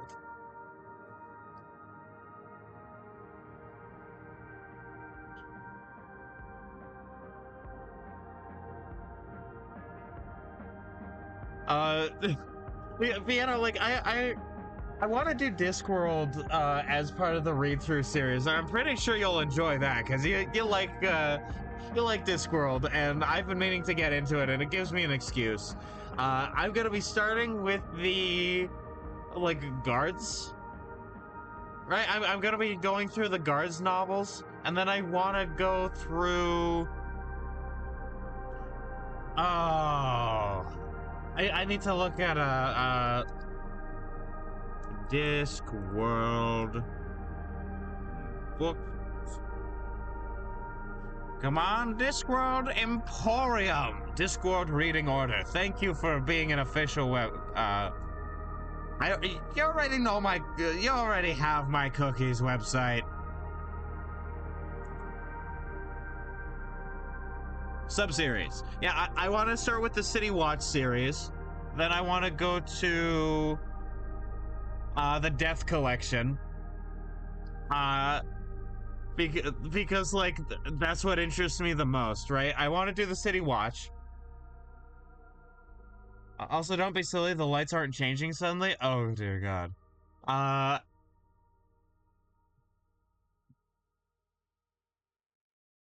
could also go in order of what they have in the collection.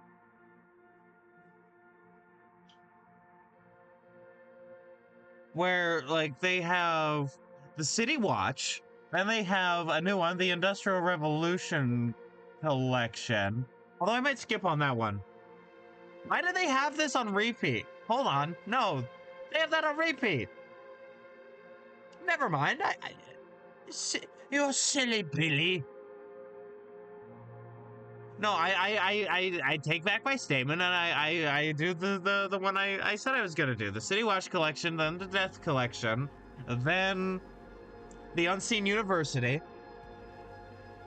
No, I know. It's just I'm thinking of which order. But also, the Unseen University is one I've been wanting to get to. Then the Industrial Revolution, then the Gods collection. Actually, I could do the Gods collection like somewhere, anywhere in between, because it's just 2 books. It's Pyramids and Small Gods.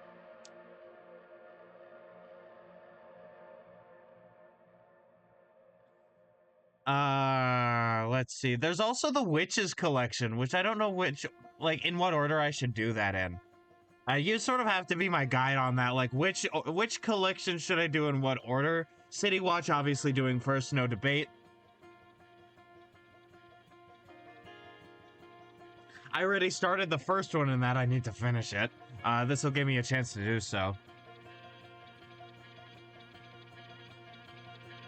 And I won't be doing, like... I won't be reading it like this world, like over and over until the collection is done. I'll be putting them in the reading order at some point. To sort of like even it out a little bit. I just want to have the chance to like read things and give people access to literature.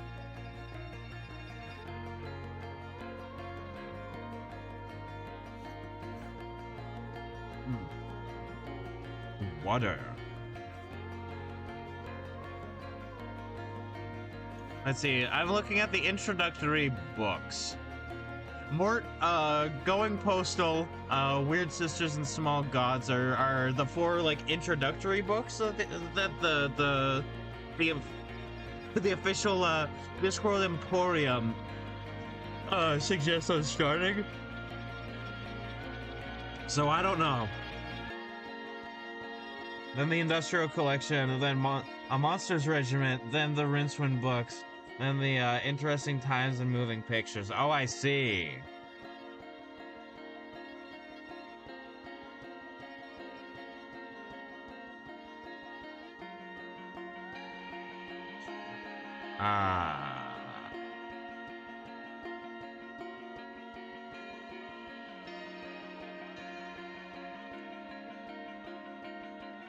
Yeah, I'll definitely give that a... Is Monsters Regiment like a single book?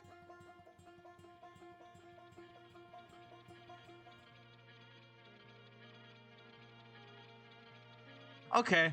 I will keep that in mind. I'm probably gonna read that after a collection. Yeah, so I don't know. I might do that in that order. I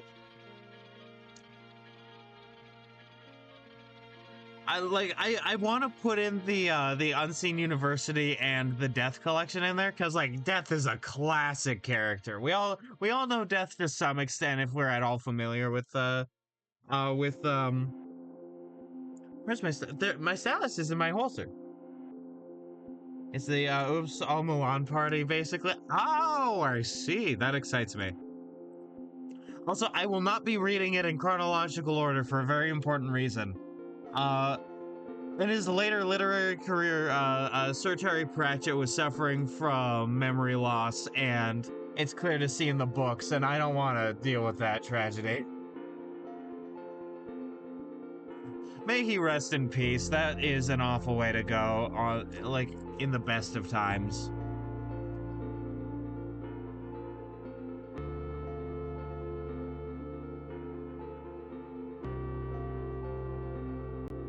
Man, I don't know what book I want to do first for the read through thing though, like just in general. And those people are introduced a little bit at the beginning of Guards with like, you know, the people that are like, you know what we need to do? We need to get a dragon.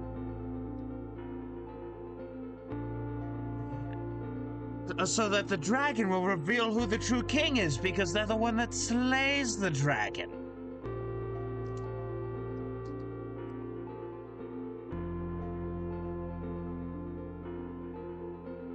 Like, I don't know, like it sort of introduces the academic types a little bit, which is fun.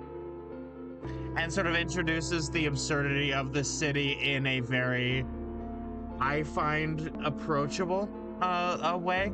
Like, I find it a very approachable way of being like, yeah, this place is fucking insane.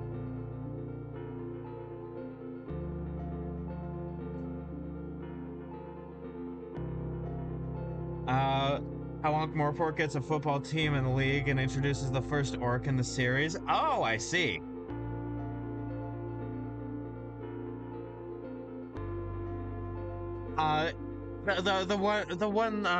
The interesting times of moving pictures.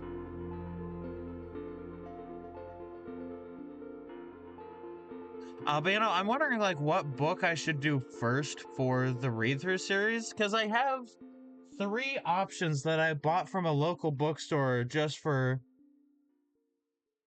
How far have I come yet? In Discworld, I'm still on Guards. I haven't gotten to the dragon summoning, or you know, the collecting of the dragon. I need to resume reading it. I'm like early in. But yeah, no, like, I have 3 options for the first book that I got from a local bookstore. I have Moby Dick, I have Treasure Island, because I grew up with Treasure Planet, and I really, that is one of my favorite movies of all time. And I have The Hobbit. The Hobbit, not The Hobbit. Here's my legally distinct Hobbit, The Hobbit.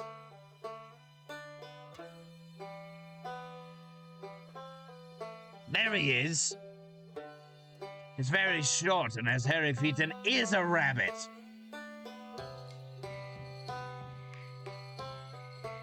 He's a little rabbit boy. Look at the Hobbit go.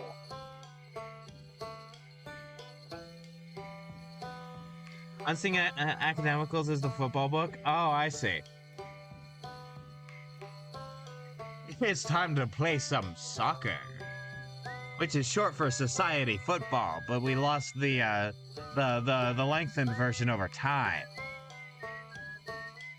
Because soccer comes from sock, like society.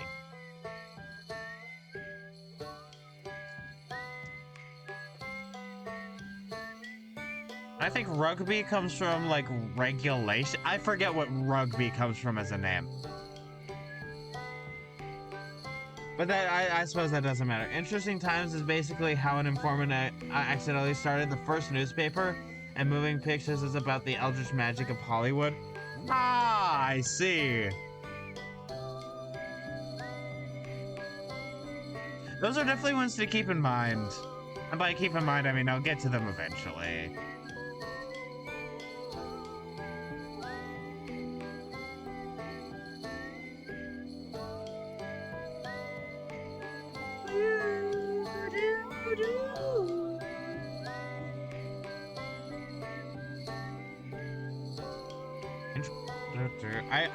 I was about to read a message you already sent, and that I already read.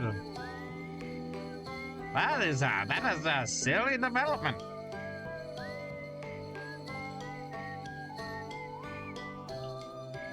Oh, interesting.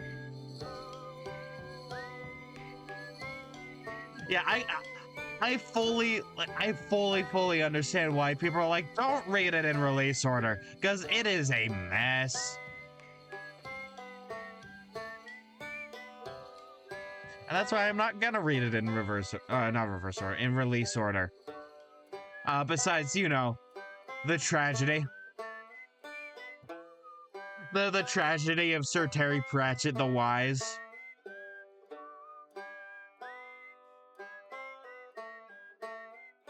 You know, speaking of Terry Pratchett, I would read Good Omens. The problem is Neil Gaiman.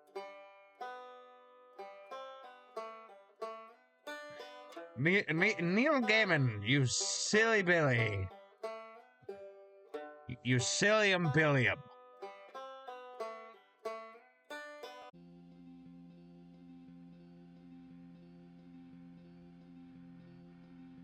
I definitely think this is coming along very well. This is very much expressing my increased ability to do backgrounds. Like, this is definitely something I've developed over the course of, like, streaming my art. Because this is not... Like, I was not very good at backgrounds before this. I'm still not great, but I mean, look at this improvement.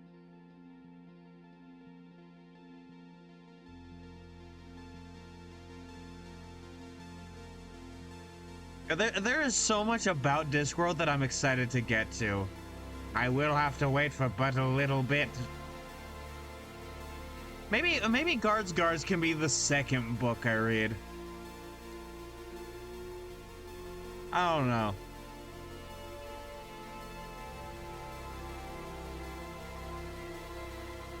Cause like I definitely want to. I decided I'm just gonna get rid of that rock. That rock doesn't exist anymore. Goodbye.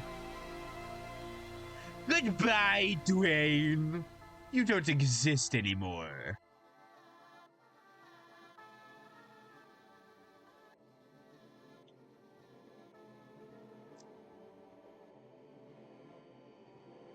Maybe we should summon that dragon. Oh yes, that is quite a good idea. Oh no, the dragon is burning down the city. Equal Rights also has the first female wizard. Sick. They were just like, we can't have women unless it's icky. The Witches collection is one that I want to get to eventually. I mean, I want to read everything.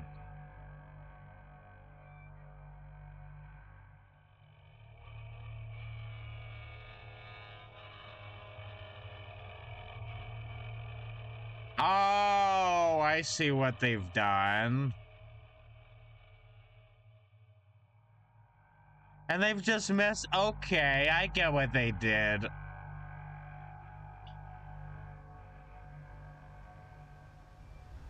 They have a collector's library starter set 1 and 2, and they just messed up the books that they put in the title.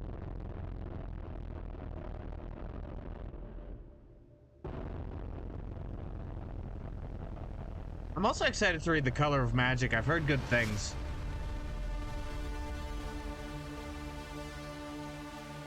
Rincewind.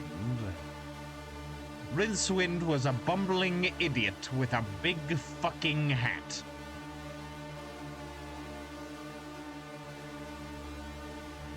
I'm a bumbling idiot with a big fucking hat, Rincewind said before he bumbled and chuckle fucked his way to victory because he's very cool. And by victory, I mean, I don't know. I need to actually read it.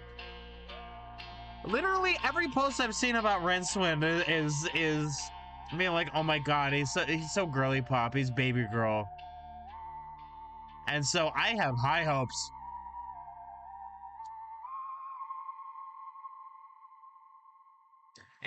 A wizard is the seventh son of the seventh son. Ah!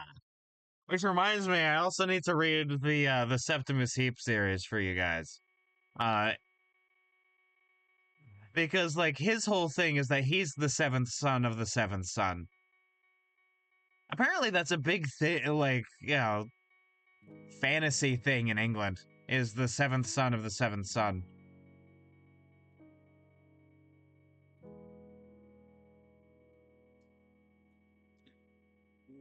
wop, wop, wop, wop, wop, wop, wop. Wop, wop, wop, wop, wop, wop, wop. Wop, wop, wop, wop, wop, wop, wop. There we go.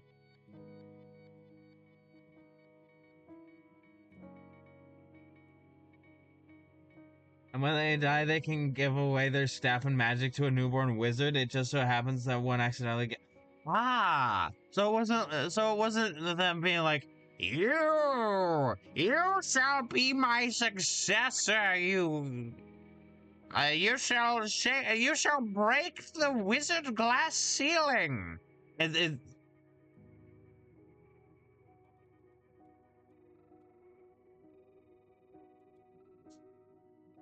I feel like the term glass ceiling kind of died.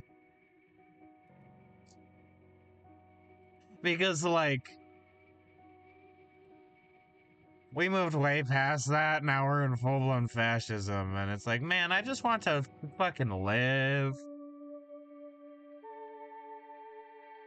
I want everybody to be able to just fucking live.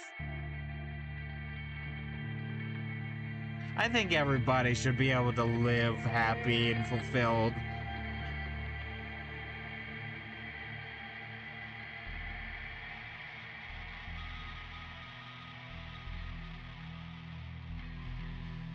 I want to be able to do exactly what I'm doing and not worry about finances.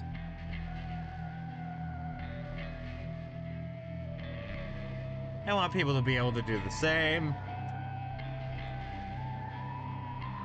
And that sounds fucking sick. Something I've noticed too with my art is over time I've done smaller and smaller canvas sizes. Like, not universally, but I used to draw much bigger. Like, this Bond model has a much bigger amount of pixels than my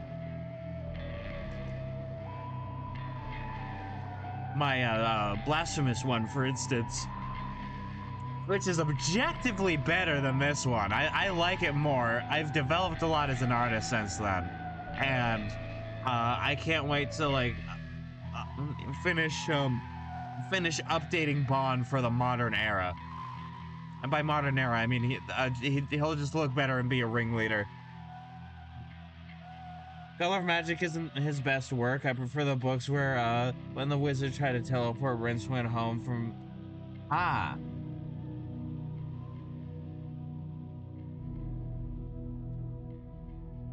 Like just the real world?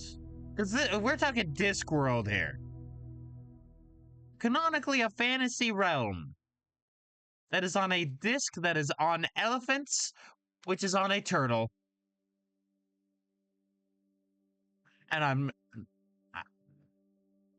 I will say I'm not unconvinced that the idea of the flat Earth, like conspiracy theory, sort of came from people going, "This world is very cool."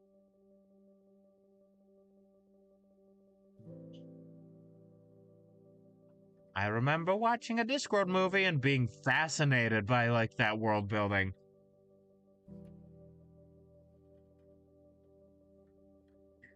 The Discworld, of course, no so like round world involved. God, like on Discworld, are there like conspiracy theorists who say that like their world is actually round? Because that'd be funny. As you can clearly see, the Discworld is actually an orb world.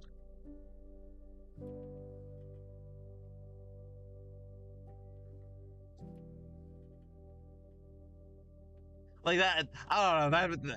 That seems very Discworld to me as a comedic bit.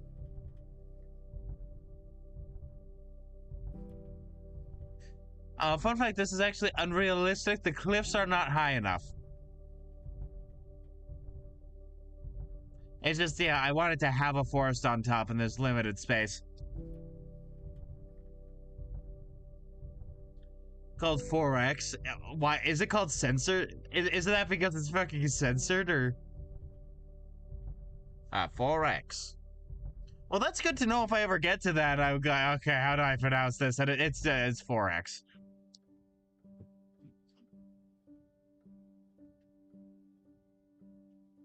Welcome to the land of 4x.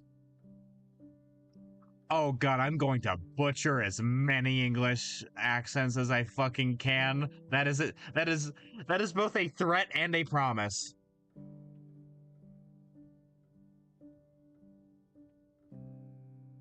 Oh, okay, that makes sense.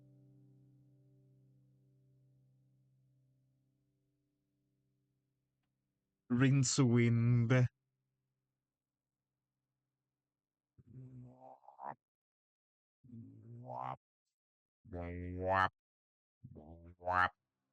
And ever since I played Link's Awakening, the sound that the Dodongos make in that one dungeon has been stuck in my head. Like it's a little bit of a vocal thing, just more whap, more whap, more whap. Is 4x because it's so dangerous? Oh, I see. As opposed to 3x. That good old 3x moonshine.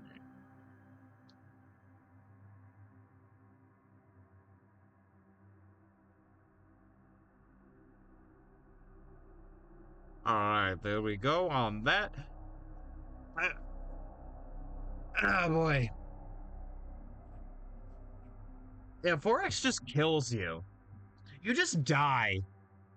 You just fucking explode when you drink it, actually.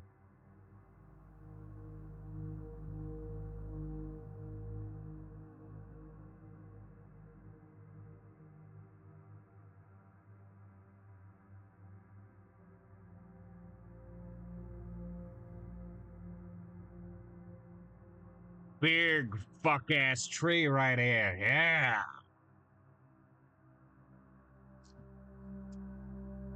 Yeah, I was looking into it because of a class I was taking a fair bit ago now.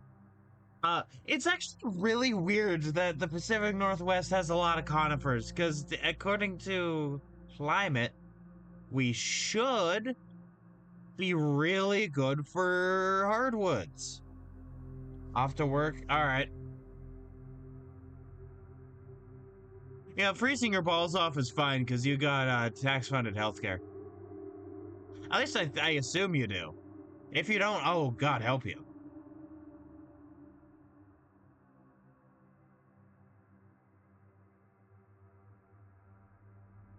Oregon has tax-funded healthcare, but not a lot of people, or a large group of people don't like using it because of the shame of it means you're poor.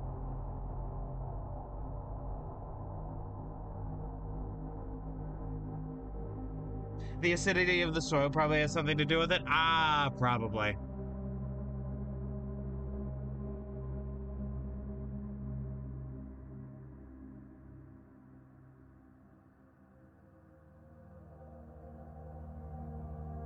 I have a cat screaming outside my door. Hello, it's good to see you. It's bad to see you, Sonic.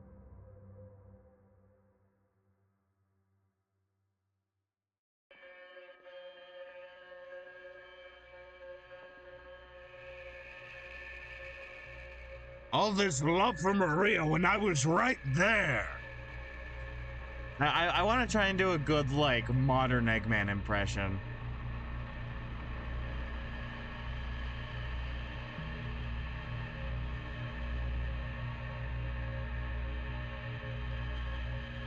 I don't think that's what happens here because there's a large amount of biodiversity. Like, there's so many fucking trees.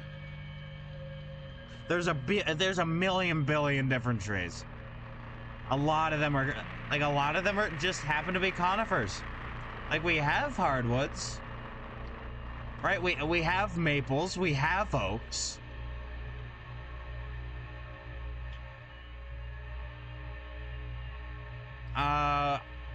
We have some other things. I forget what, but like it's.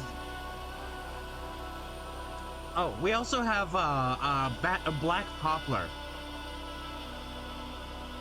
But you know, for conifers, you know, we have ponderosa pine, we have jack pine, we have white pine, we have Engelmann spruce, we have blue spruce, we have Douglas fir, we have western hemlock, we have Pacific yew. Let's see, we have what are some other ones?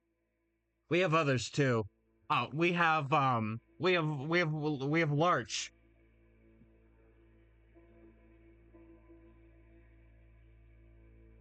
Uh, the conifers grow inside non-conifers grow inside conifer woods. Yeah, but they're not the primary thing. It's sort of like how trees grow in the savannah, where it's mainly a grassland, but there are trees there.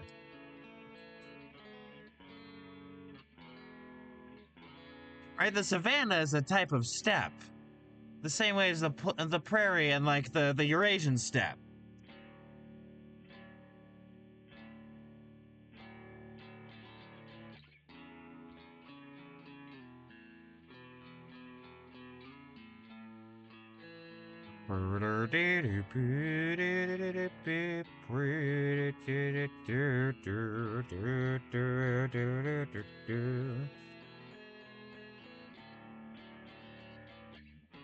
Makes you get pulled over by cops again.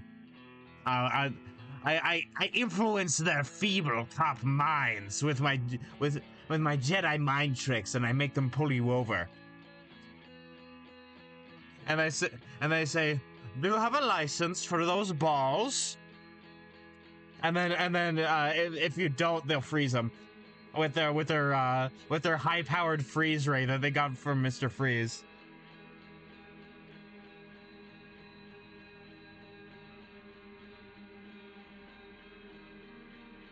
That's not the case here. Our pines don't do that because you know we have multiple different like. Oh wait, no. I remembered another one. Lodgepole pine. But those ones live in like the cold of the mountain peaks. Or not the mountain peaks, but like really high up the tree line to the point where like, you know, people get frostbite in proper winter clothing.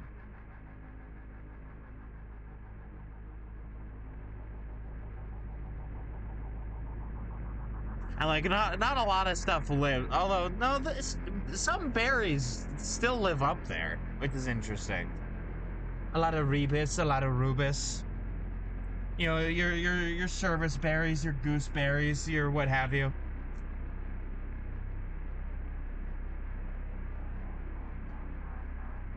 A lot of our ecosystems are very closely tied together. Like they're very complicated webs of organisms going, hey, I'm taking this from you, and then the other thing going, I'm taking this from you, and then the mushrooms come in and go, hey everybody, how about we just share? And then everybody gets along. Except for Western juniper for some reason. They're just assholes and steal all the water. They make all the other plants play a classic game of Disney's Where's My Water?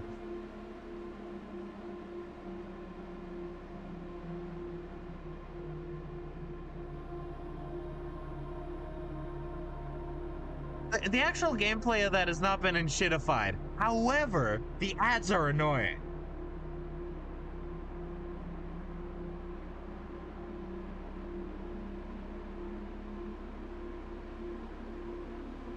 I do not enjoy the Where's My Water 2 advertisements.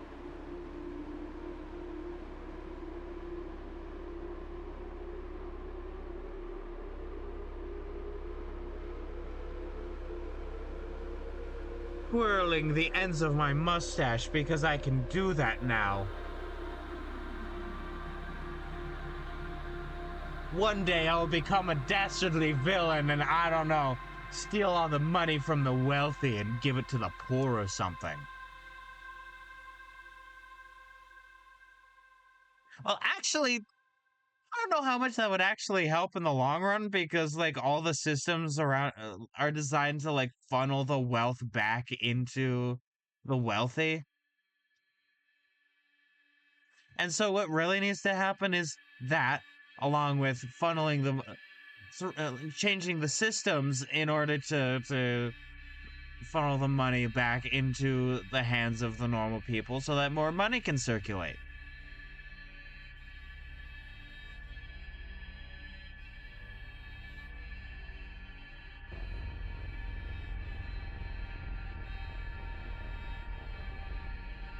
I am learning about economics. However, I refuse to take an economics class because that's where the human soul and empathy goes to die.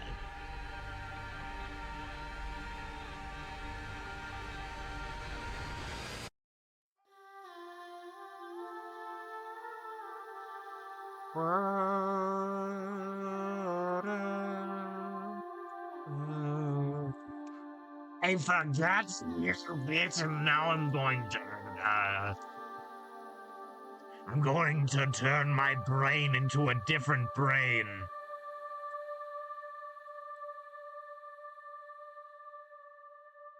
I'm going to turn my brain into a super brain.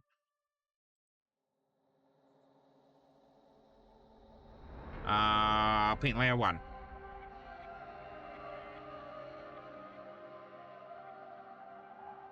Time to dinky more oiter, my friends.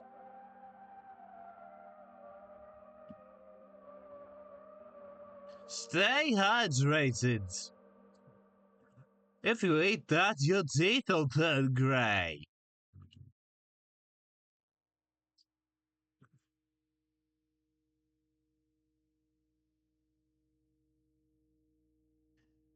A spooky ghost in the catacombs. Welcome to Ankh-Morpork. Hey, what the fuck is that? Points at the walking chest.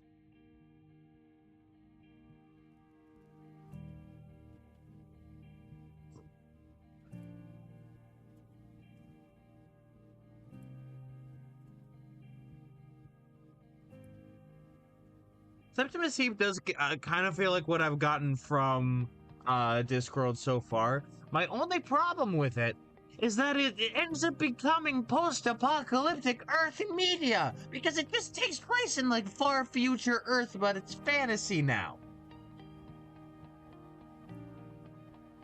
The castle, where most of everything takes place, is an actual place in what was once the United Kingdom. I don't like that. Everything else is good, though.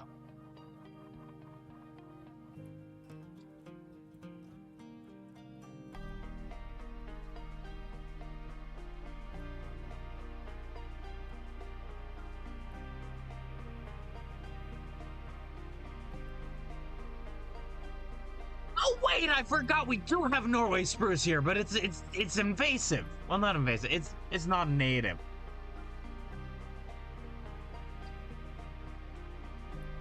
Norway spruce,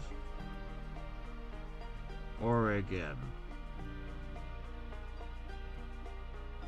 Is Norway spruce invasive in Oregon?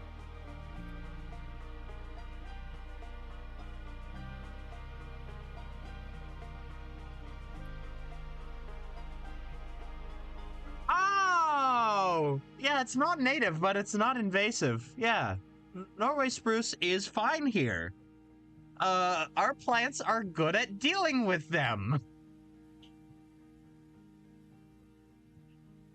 And by that I mean dealing, sort of like dealing with a family member. Like you're not, you know, you don't get rid of them, but you know, you deal with them, you handle them.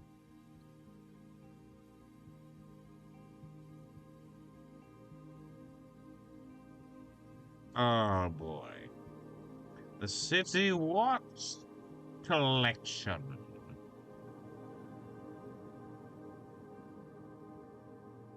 And then the Unseen University Collection.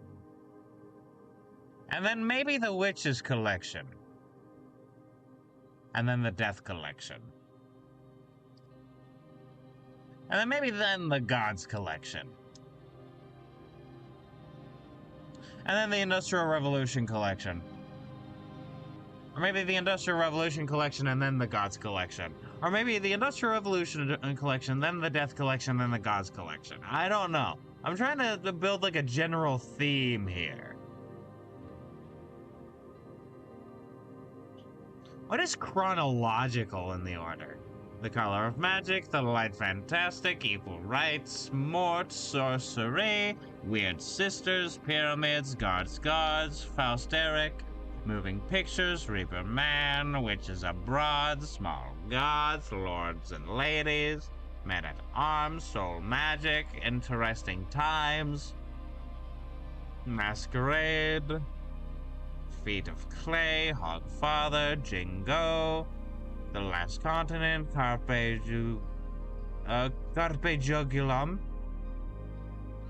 The Fifth Elephant. That's a nice little play on the Fifth Element. That's the Fifth Elephant. That's the Fifth Elephant.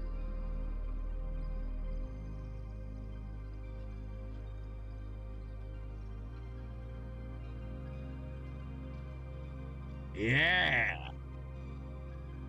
Oh, I got a reply to a comment I made.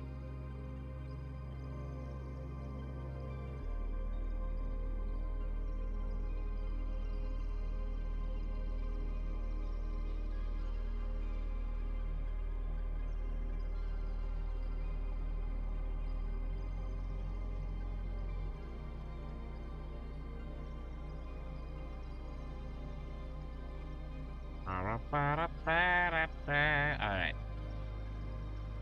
So, for a little bit of context, the comment I made on a video was that it was auto dubbed, and so why that matters is the entire thing was about this one person who was like,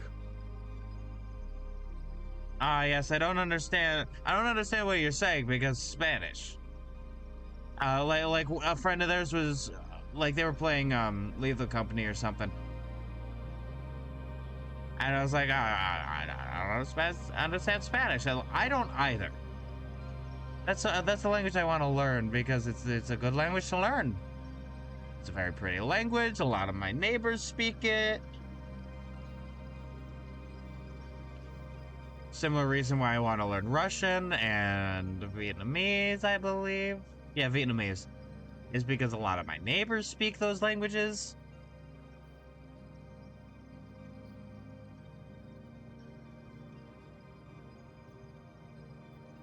How does this look?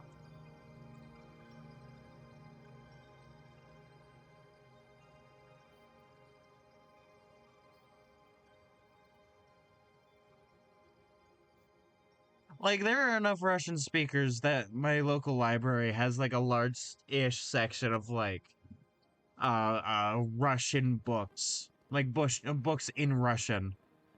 Like, there's the English books, then there's the Spanish books, and then there's the Russian books. I would love for them to have Vietnamese books, but they don't have those yet.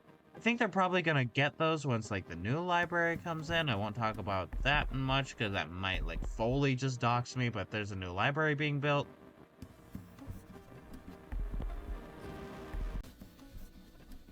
And I'm very excited. I love the library being built.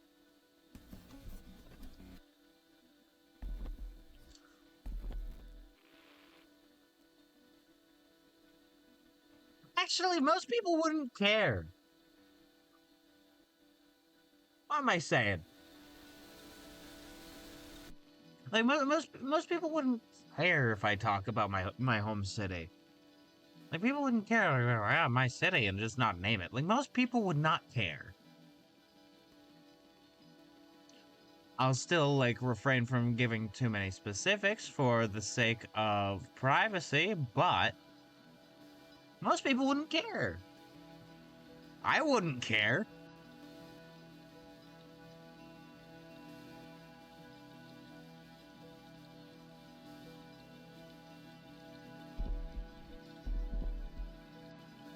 Let me pop. Pop, pop you like a balloon. Pop you like a balloon with my funny pin and you die. Oh wait, that's a fetish. Never mind, I don't do that.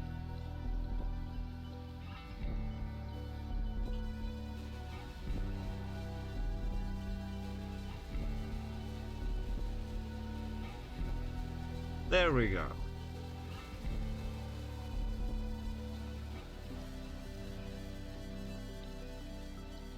Just saw 7 roe deer in a field? Oh, sick. Congrats.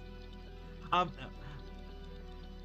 I don't know if you were here for me saying this, but I looked it up. Norway spruce is here. It's a non-native, but apparently it's not invasive, because our plants are actually really good at dealing with pines. Like they're very good at handling pines in an area. And like we have a lot of stuff that fixes the acidity and the nitrogen in the soils and stuff like that around pines. So like they're actually fine here. I just learned.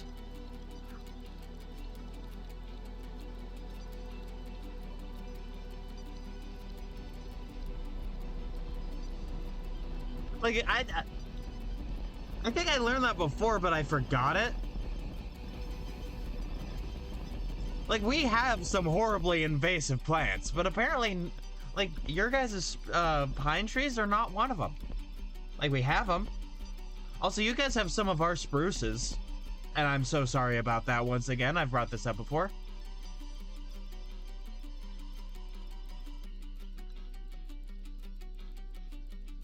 Because apparently they are becoming a problem. I believe it's the Sitka spruce.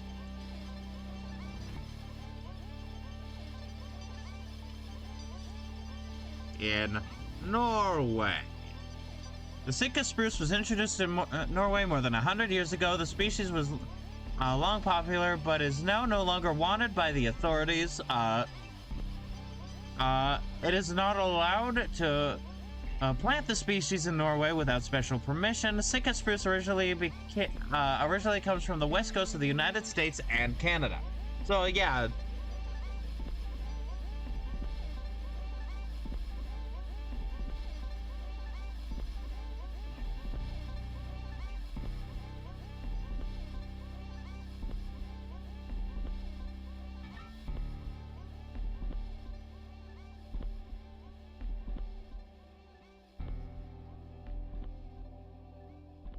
Norway pine. We also have Norway spruce. Like, you know, we also have your spruces.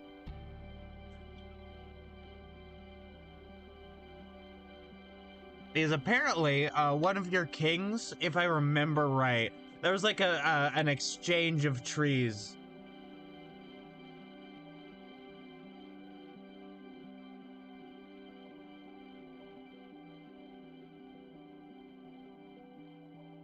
Man, the complete collection of Discworld, the complete collection, is at maximum price just $608.60.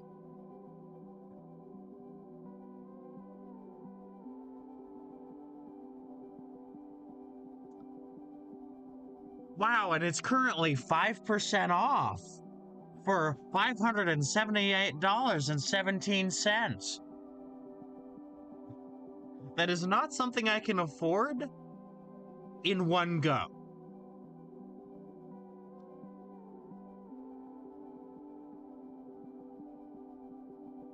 All right, there we go. Splendid.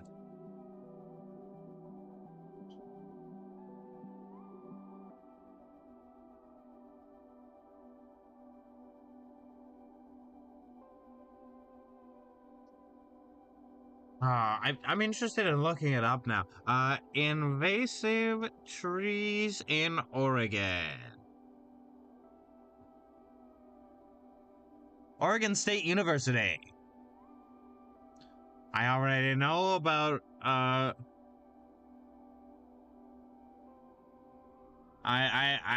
I already know about the blackberry. Hogweed, knotweed. I fucking hate knotweed. Also pokeweed. I also hate pokeweed. It's fucking everywhere. Oh yeah, broom. Yeah, no, those fuckers are annoying. Butterfly bush, cherry laurel. Fun fact, hawthorn's invasive. Holly's invasive. I don't know what a gorse is, but it looks kind of bad. Indigo bush, spurge laurel, tree of heaven. We have invasives, which is unfortunate. I want them to die, maybe. Well, a die here. I want them to be thriving and happy where the ecosystems can handle them. Not necessarily just in their native range, but like wherever the ecosystems can handle them. I hope they are happy.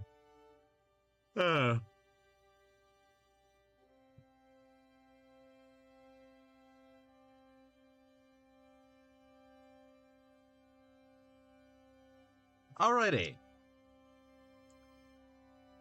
Alright, so here is what I'm going to do. I have a thing I have to go to, much later, but part of that involves public transit, so it's gonna take a bit longer, so I'm going a bit early. So, in order to ease my anxiety, I'm going to end this here, considering doing the line art for this piece is a good place to stop, you know, and then do the color next week, and then situate myself in a much healthier position going forward. That sounds good to me. And so, I've been Bajongles. You can find me over here on Twitch, Tuesdays, Thursdays, and Sundays, noon Pacific Standard Time. I'd much appreciate a follow. Speaking of follow, you can follow me over on Bluesky and Tumblr, both at BigBoyArt1 and used to be Bajongles. And if you're watching this on YouTube, hi YouTube, make sure to like and subscribe. And with that, I will be back streaming on Sunday. We'll be getting back to Blasphemous, and then on Monday on the Discord server, you can do !Discord to join it. We'll be doing multiplayer Monday. I suspect I know what we'll be doing, considering a certain gremlin of ours has gotten the Sonic Racing Crossroads kick. And so with that, it's been a wonderful time. I will catch you all on the flip-flop. Bye-bye.